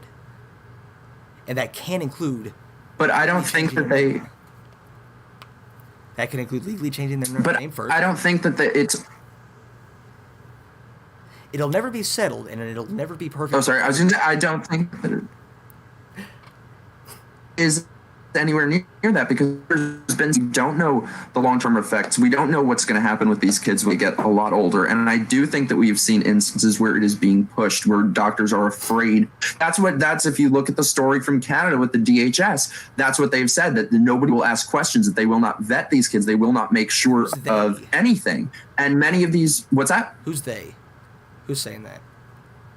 At the DHS in Canada, because they have had multiple workers quit over time, and some of them said that the only reason they had been staying in their jobs was to protect children who were getting this pushed on them, who weren't genuinely transgender. And what I was going to say is that I don't think that the only reason that there's such a high suicide rate in trans people is only because they're not accepted. That can contribute to it, I'm sure, many.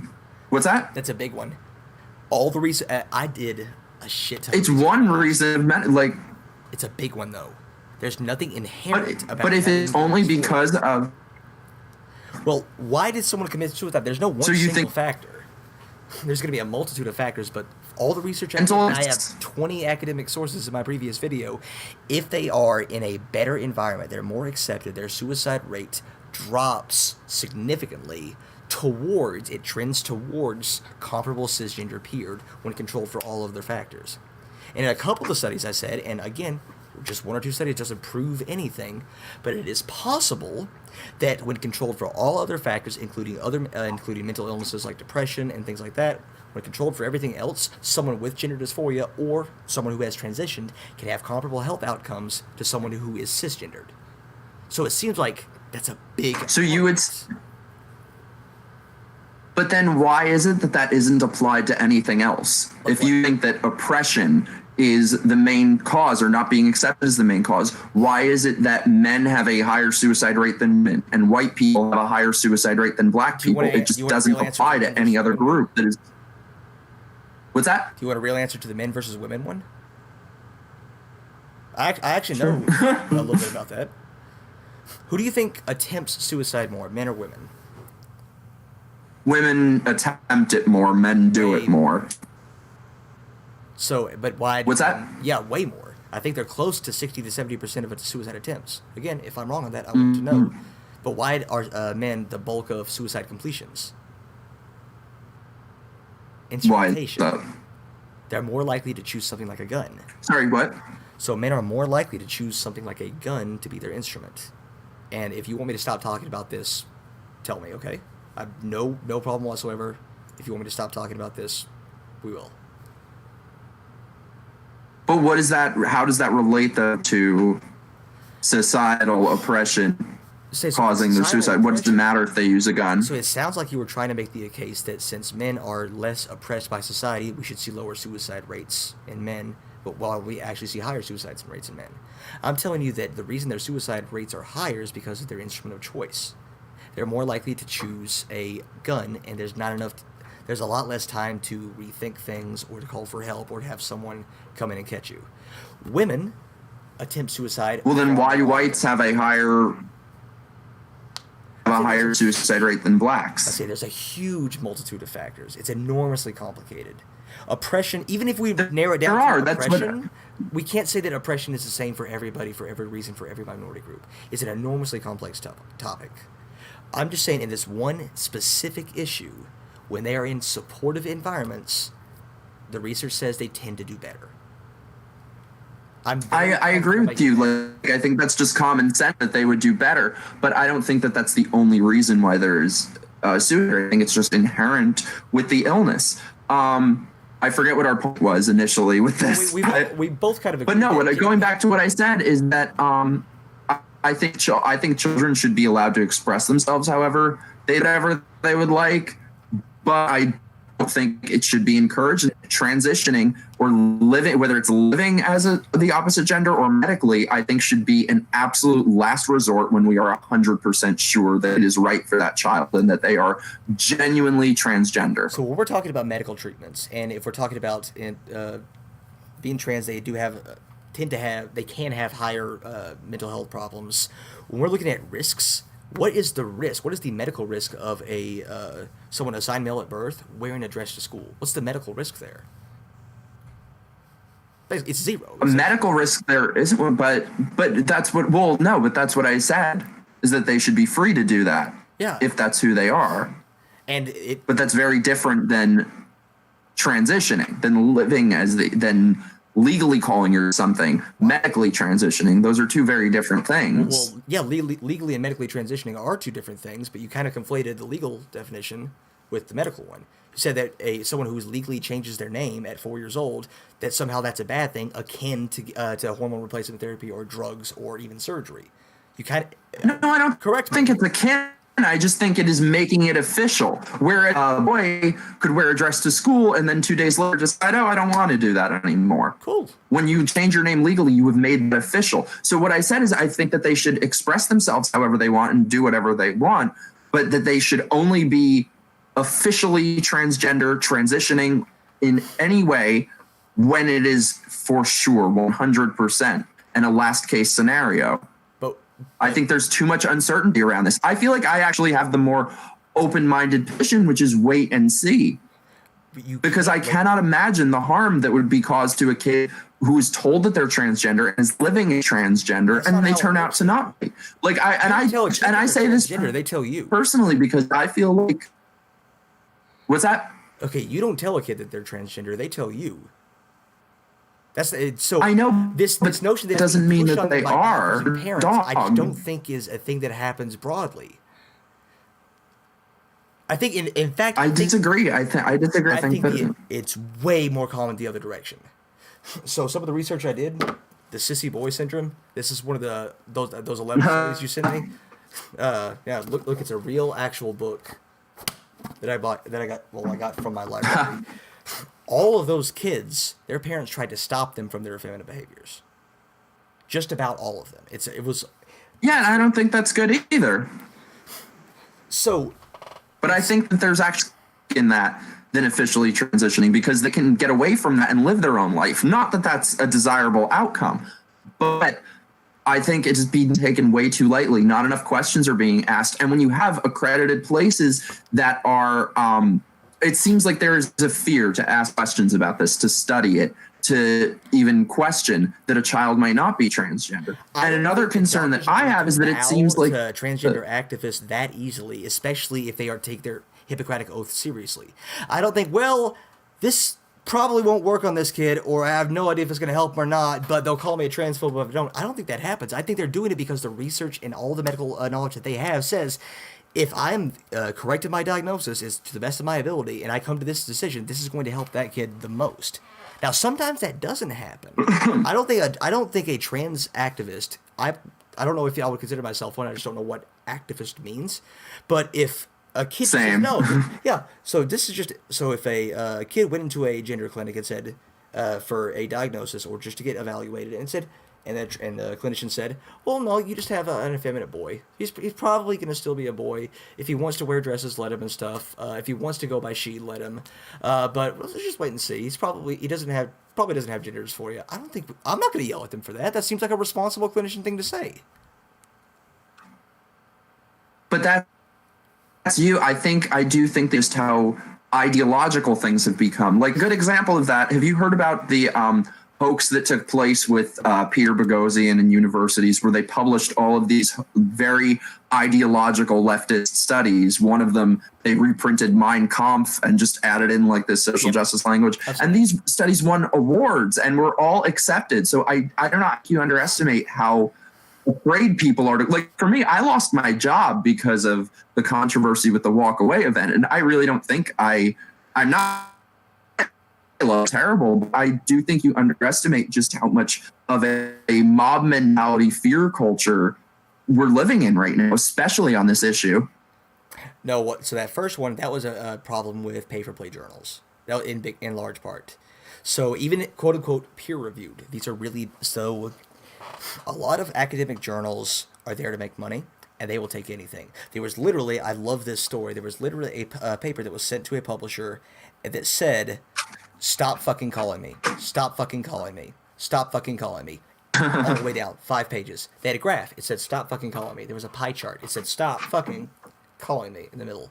And they published it because he paid to have it published.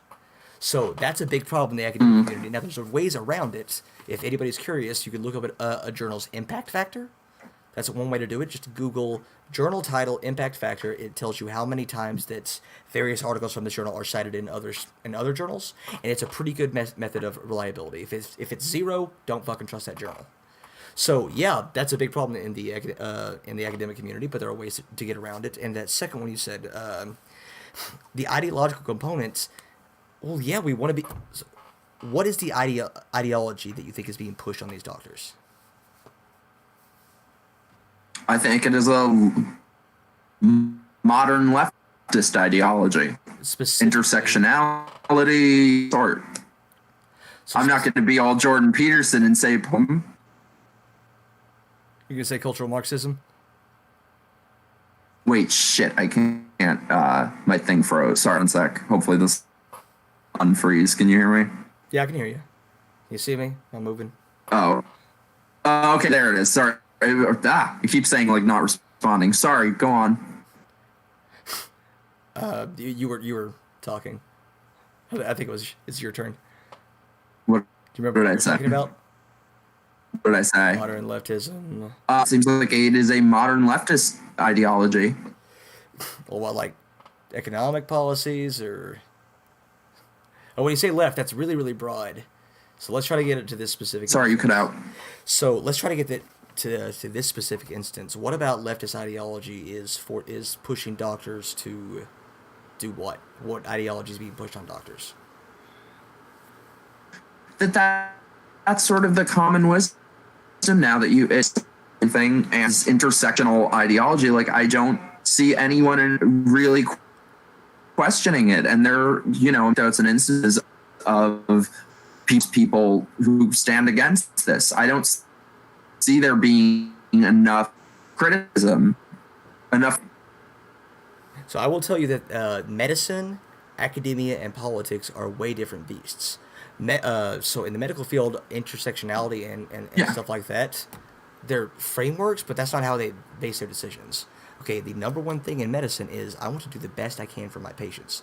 And yes, politics are going to play some part in that. Ideology is going to play some part in that, especially when you decide what is and is not a mental illness. I'm sure, as you know, homosexuality was a mental illness for a long time, based on perceptions, based on ideology. Gender identity disorder, as it used to be called, that was a mental disorder for a long time. So yes, they can do it into it, but at the end of the day, even with homosexuality, the intent was still to do the best you could for your patients. So a doctor, the medical community at large, doesn't give a shit if there's certain politicians or activists pushing them on stuff.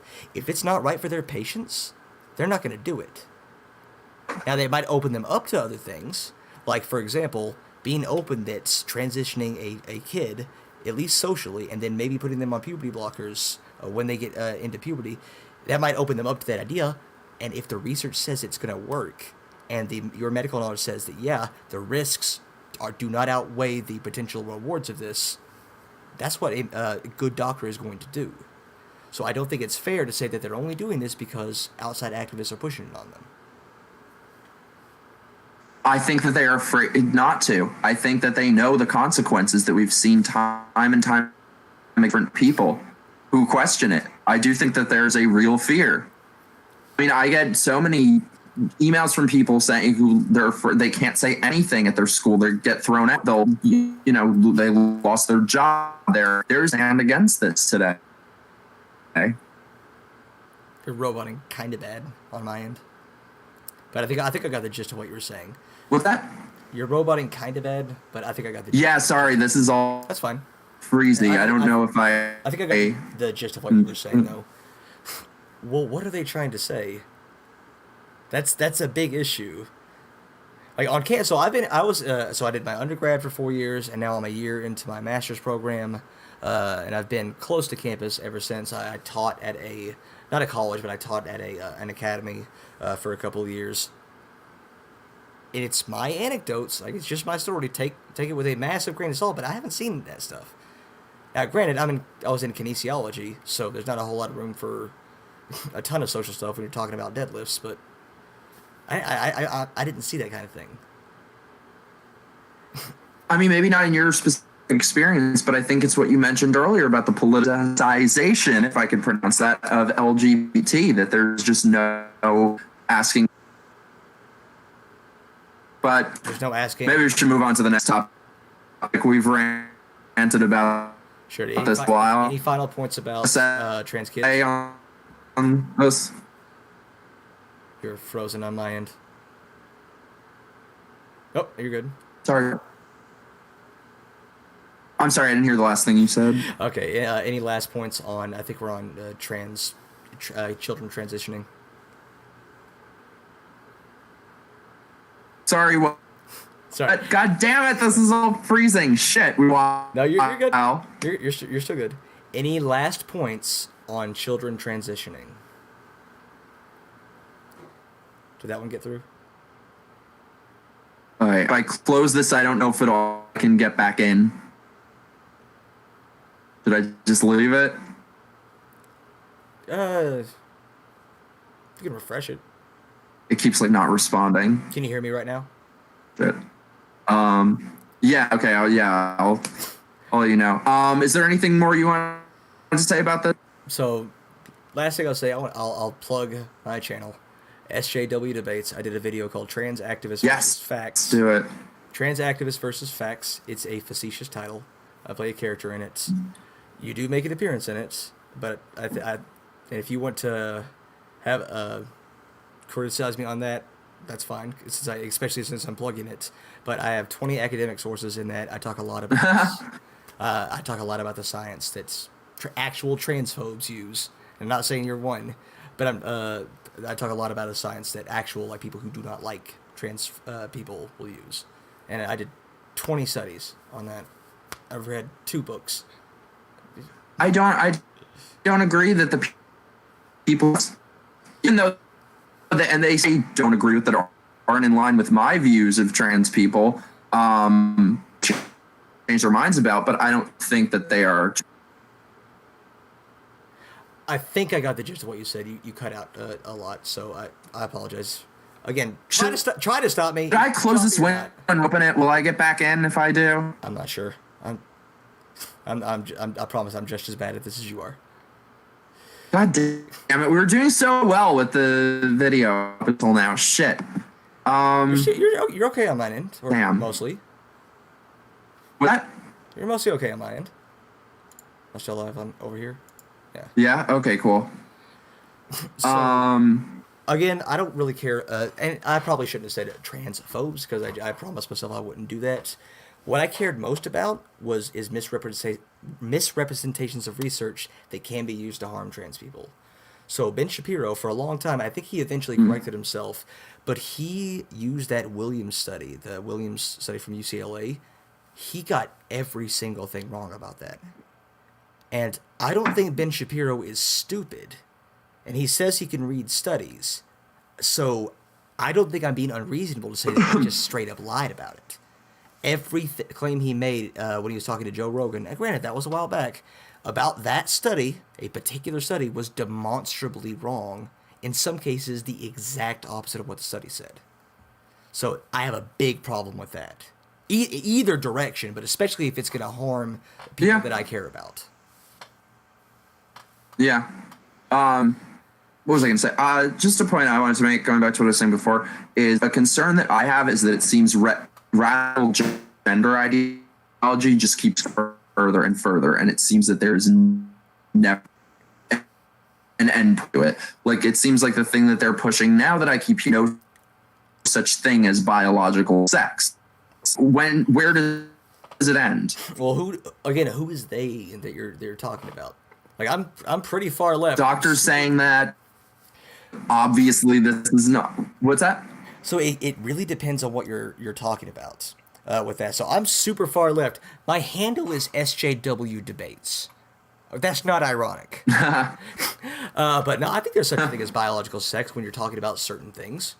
Like if you're talking about gametes, yeah, absolutely. Okay, there is biological sex. So if they're pushing that now, there's no, because we have common ground on this. So you have shown now there is a line you are willing to draw of how much your ideology you will accept. But so is that hate speech or you? No, of course not. So when I say there's biological sex, I'm saying that's a thing that exists, and especially if you're talking about, if you're studying biology, that's something that you need to know, and you can define it by gametes.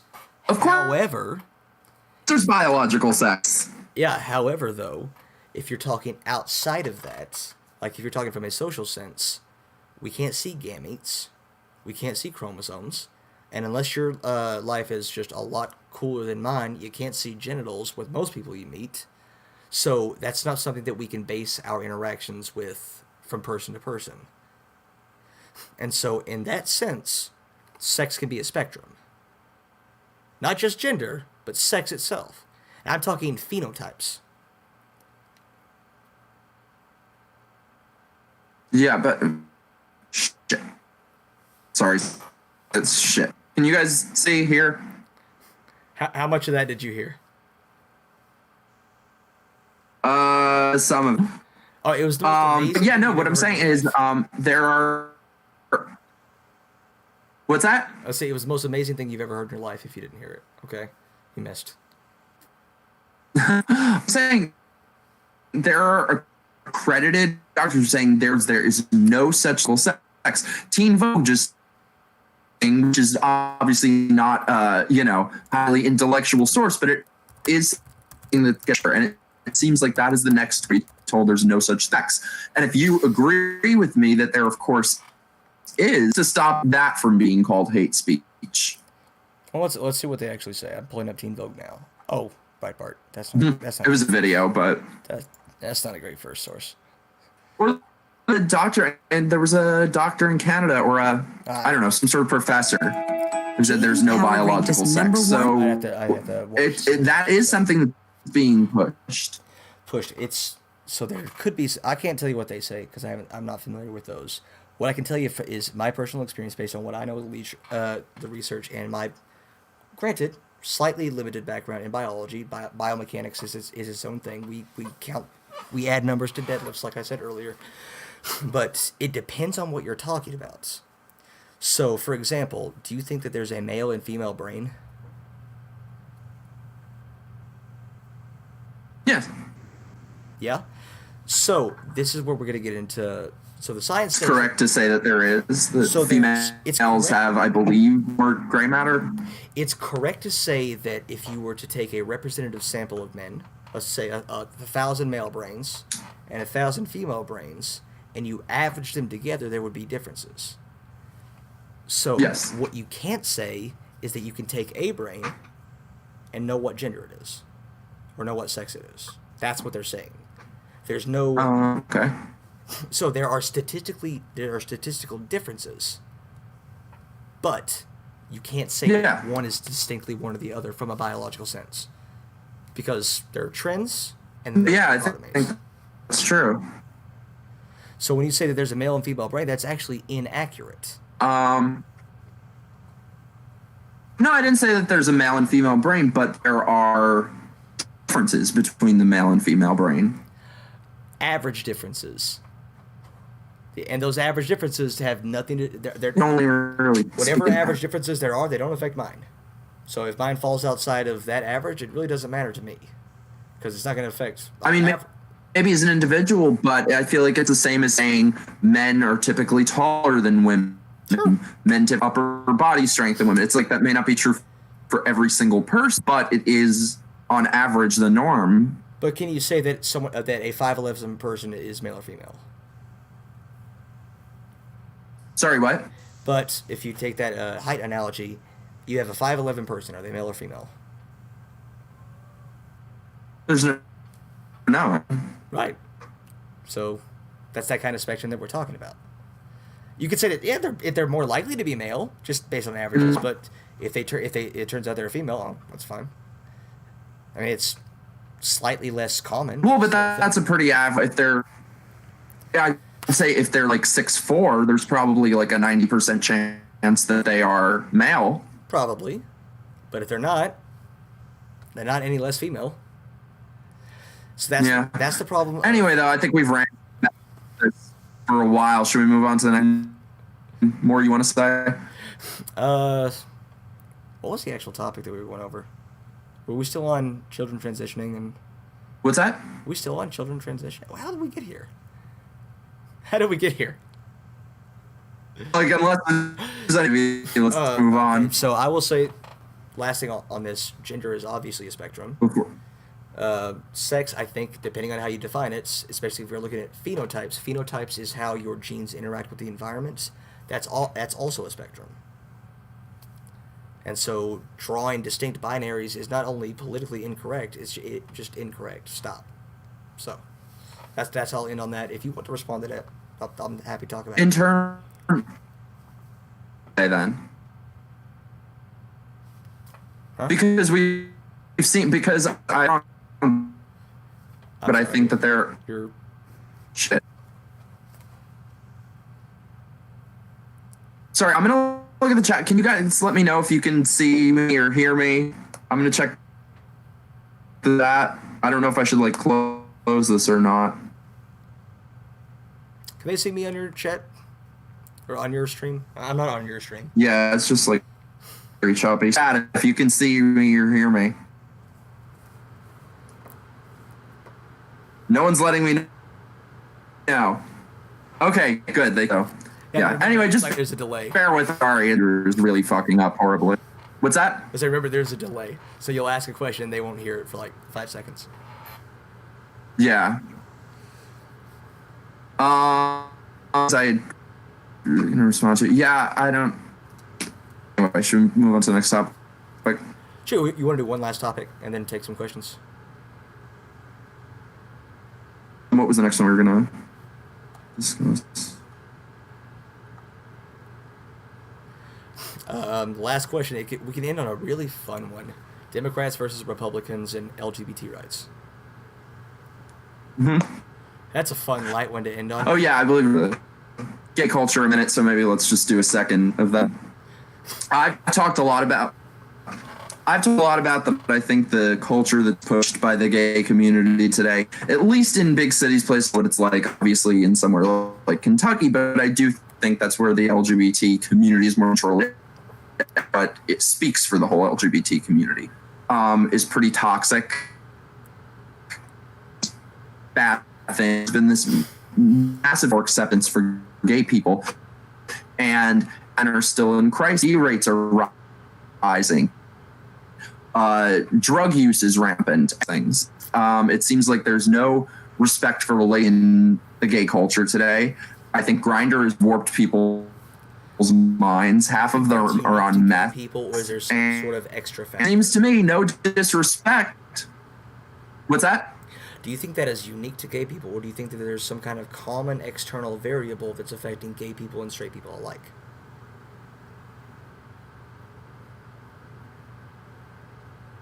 Culture. I think that the dysfunction and the issues people are the same as straight people, but I think the difference culture, you're told that those are positive things.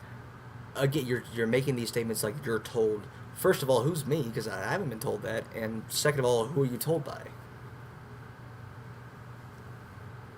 The ethos of the gay community is nobody that talks about these issues. You can't talk about these issues without being told it's hate speech.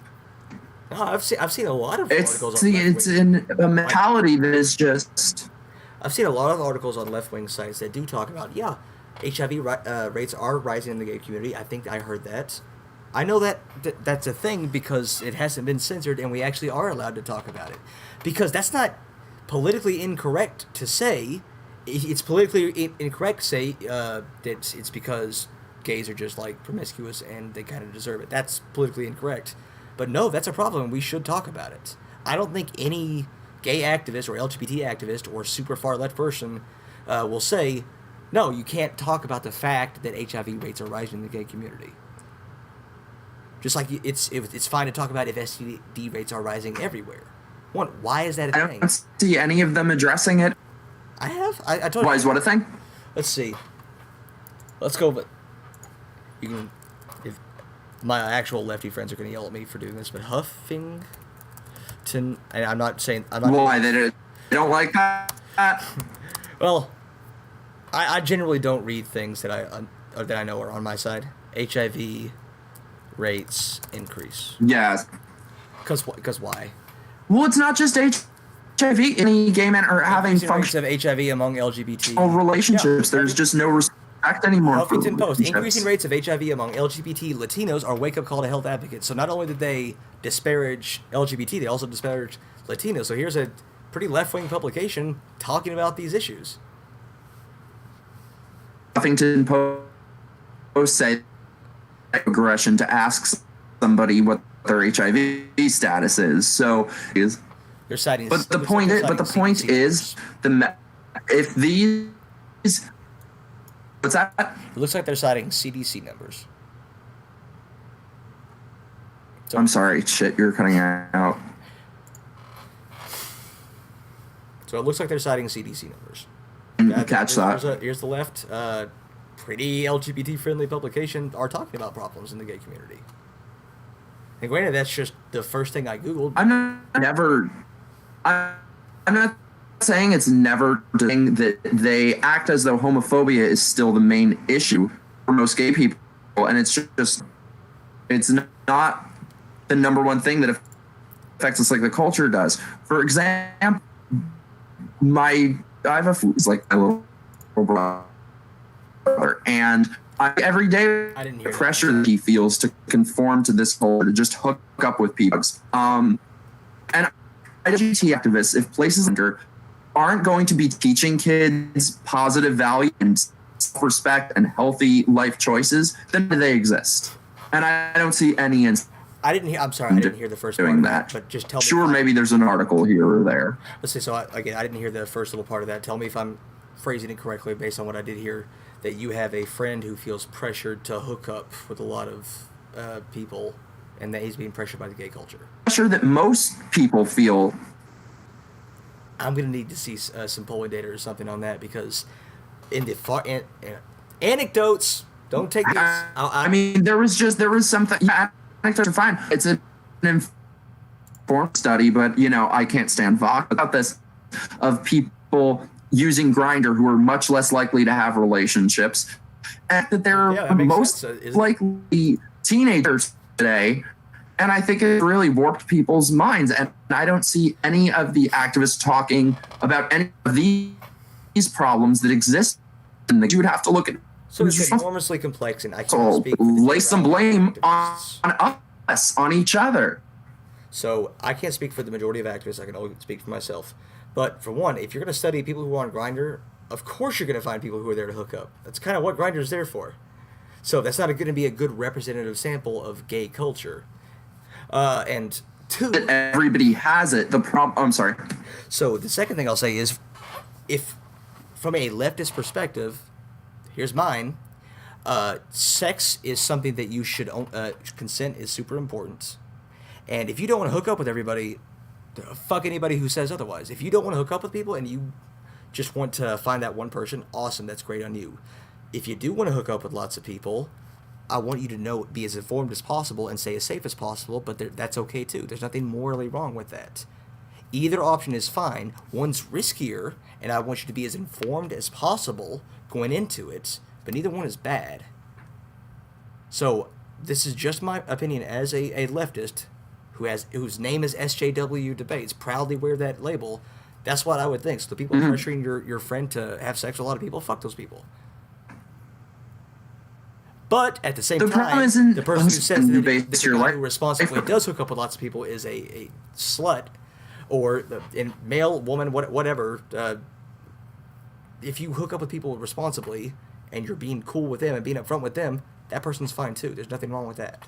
That's just my perspective as a leftist. Of course, nobody's no better than I'm more of. No. I'm just saying in general. I'm like them, so don't go by me. But problem, it changed people's mind, and their LGBT activists are teaching any sort of moderation, any sort of respect for relationships. Especially younger ones feel like just of them as a gay person. I've felt nothing but positivity from the fact that I'm married in a monogamous relationship with my husband, and I haven't seen anywhere that says that that's a bad thing. And I'm on a lot of. I don't read a ton of like. No, it's a. So when you're saying that it's being pushed, this is what's happening. I need some more specifics. Like, who is doing this? Like, what are some specific instances? Today of the mainstream, and I think if you ask most people, they know it to be true. I think that's called an appeal to, or if you ask people and they know it to be true, that's not good evidence. You got to set the bar higher than that. It's what every person. I mean, maybe things are different in Kentucky, but yeah, and which is great. Like, I'll trade with you in a heartbeat. Well, I still got to be real careful. Maybe in some ways, but I was gonna say I wouldn't trade too quick. Anyway, though, let's move on. So, you said there were things you wanted to bring up about the two-part Republican. Okay, yeah. So it shouldn't be controversial to say that the Republicans have been pretty terrible on LGBT issues for a long time. Their most recent party platform that I'm aware of in 2016 was, and this is after same-sex marriages was legalized, exclusively saying that marriage is between a man and a woman. So it was explicitly anti-gay marriage. I know Trump has had a shit ton of policies, and they've been backed by Republicans. I don't think that's super controversial to say. And I have my own problem with Democrats. If you want to criticize Democrats, I'm there with you, but I want to criticize them from the left. So you're not going to hurt my feelings by insulting the Democrats. It's just how are you insulting them, and who are you telling them to walk? Where are you telling them to walk towards? Because the walk away campaign, walk away to where? Away from the Democrats. Are you coming to me? Or are you going to those people who I know are going to vote against me? And that's fine. That's fine. Well, it's fine if you don't want them to come left, but I really don't want you, especially don't want you to have gay people going to the right, because that is going to hurt us. And people are going to use that to say, see, look at all these gay people who agree with me. Look at these trans people who agree with me. Just because I don't think that we should have to call trans people by their preferred names doesn't mean I'm transphobic. So that's what I'm worried about. But that's such a minority of people. And the more that they see people who are inclusive, difference between Republican and right. I'm more leaning, but I'm not a Republican. It's my view that Republicans have sold out their values that they were built on for the last number. In terms of now, obviously, they don't the LGBT. They don't have a great history with most minorities. I think. How you feel about public? I want them to be better. I don't think. Sorry, what? I'm getting like every third word. I'm sorry. What? I'm getting every third word. You're cutting off a lot. Shit. Do you think if I close this and be back in? I don't know. I wouldn't close your YouTube channel. But I don't know anything. Don't listen to me. Hopefully this will work. You guys, shit.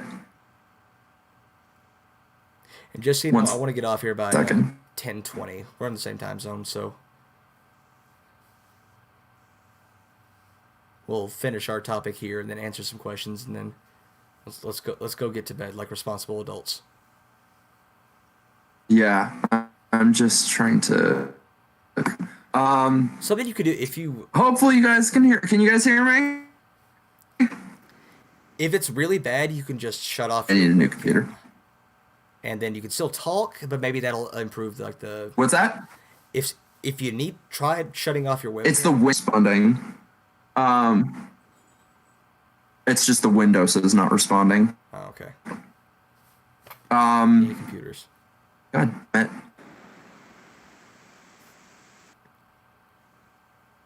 We can always like come back to this another time. Do you think I can close the window and get back in? I'm scared to tell you, yeah. Can you guys hear what I'm saying?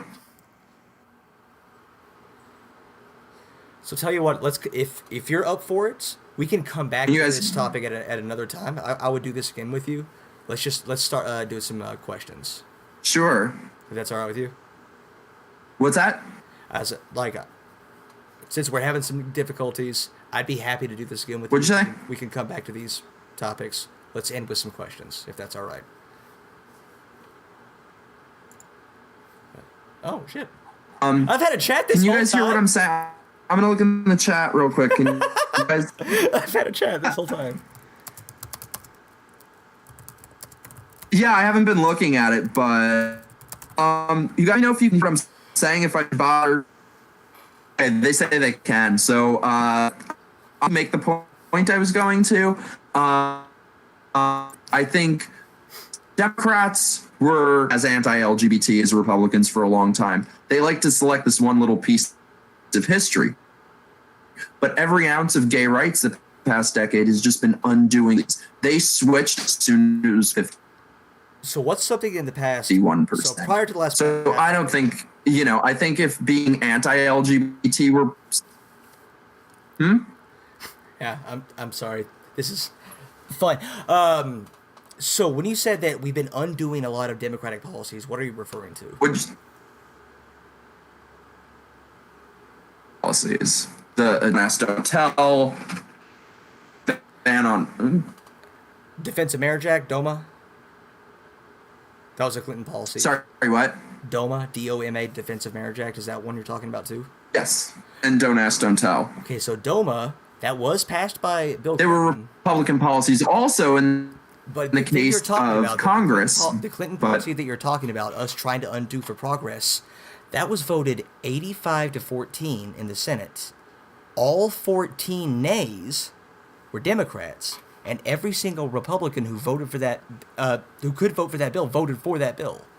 So it's, yes, that was passed by a Bill Clinton, and you yes, that's when it became popular all of a sudden. But on Democrats, when every single Republican voted for it, and the only people who voted against it were Democrats, I don't think that you're coming at that from the right angle.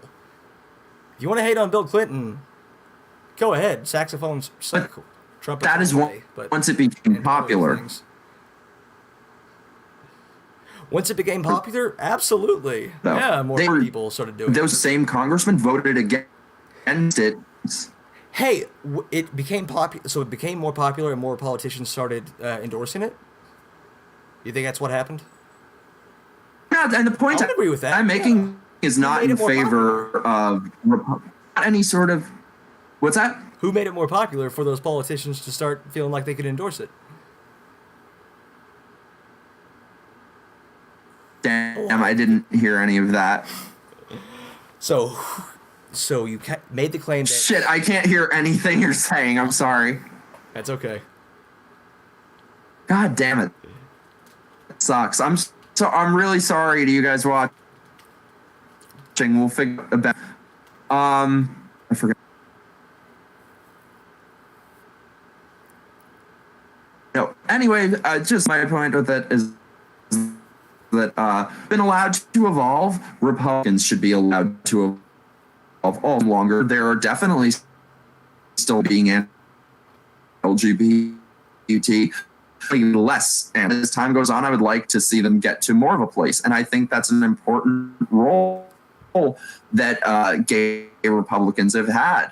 Where things that are happening now from Republicans, you never would have seen 5 or 10. You've seen criminal justice reform. You never would have seen a global initiative to decriminalize homosexuality. So they're moving in the right direction. Still, I don't agree with lots of things, but I think that there's an important role that gay conservatives are playing in bringing them to a more. So the log cabin Republicans were established like way back in the 1970s. So gay Republicans are not a new thing, and it seems like the existence of gay Republicans hasn't done a ton to push them further towards gay acceptance, especially considering, again, in 2016, they were explicitly against gay marriage. What might do that, they can move with pressure from the left.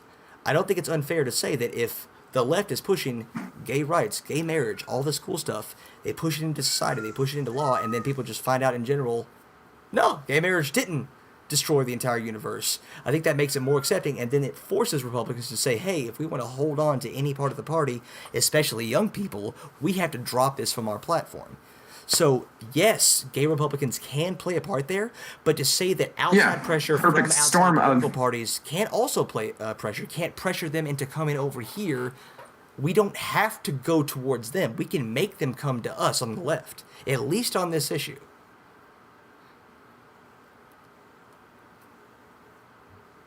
Especially in I'm going to respond to what I heard. God, this sucks. Yeah. Well, I think it's a perfect storm of the left being crazy and a lot of LGBT people represented by them.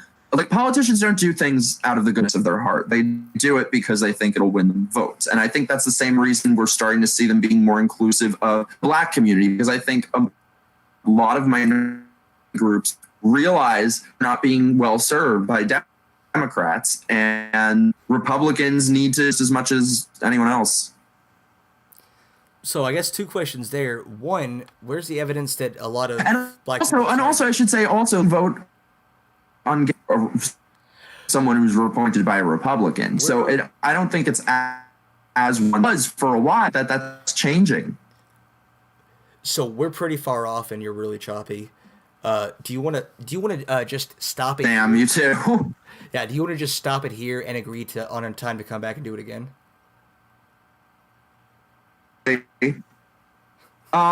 Does anybody have? Hopefully you guys can hear. Does anyone have any questions you want? Or probably sorry about the technical difficulties, but if anyone has questions, let them be known.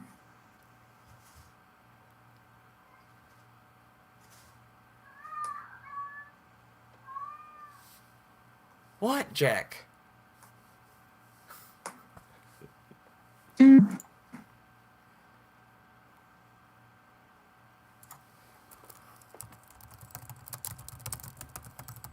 One. They are asking me, having watched JW. Oh, whoa. Sorry, they're all coming in now. Having watched this SJW debates brought research from stuff versus the kind of string instruction you had. I don't agree with that at all. Did you change your mind on anything? You say, I on you, Justin. I'm happy that I thought you were coming here like nail me to a cross, but so I judge you, and yeah, I'm happy that there are people on the left who debate things and have conversations. Justin, should the Muslim woman who is being sued for not waxing the trans woman's balls be forced to wax balls by the government? So that case up in Canada? I don't know. I'd have to do more research on it. I know vaguely about it, but would need to do more research on it. I hope that's not a cop-out answer. But I don't feel comfortable answering things that I'm not familiar with. There's lots of things.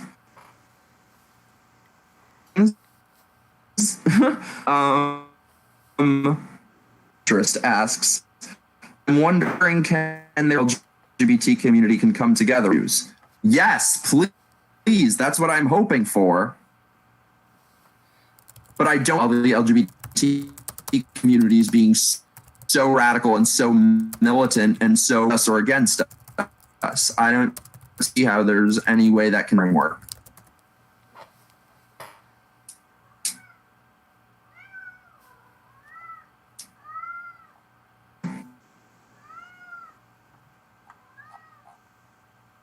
Did you catch that? No, not any of it. I'm sorry. One more time. Try again. We should maybe cut this. Sorry, I'm so sorry guys for the technical difficulties. Yeah.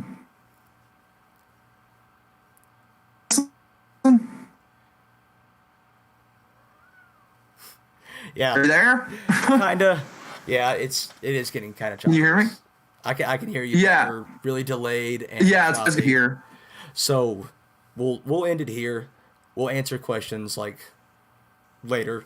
If anyone wants to ask me a question personally, send me a DM or send me a message. Someone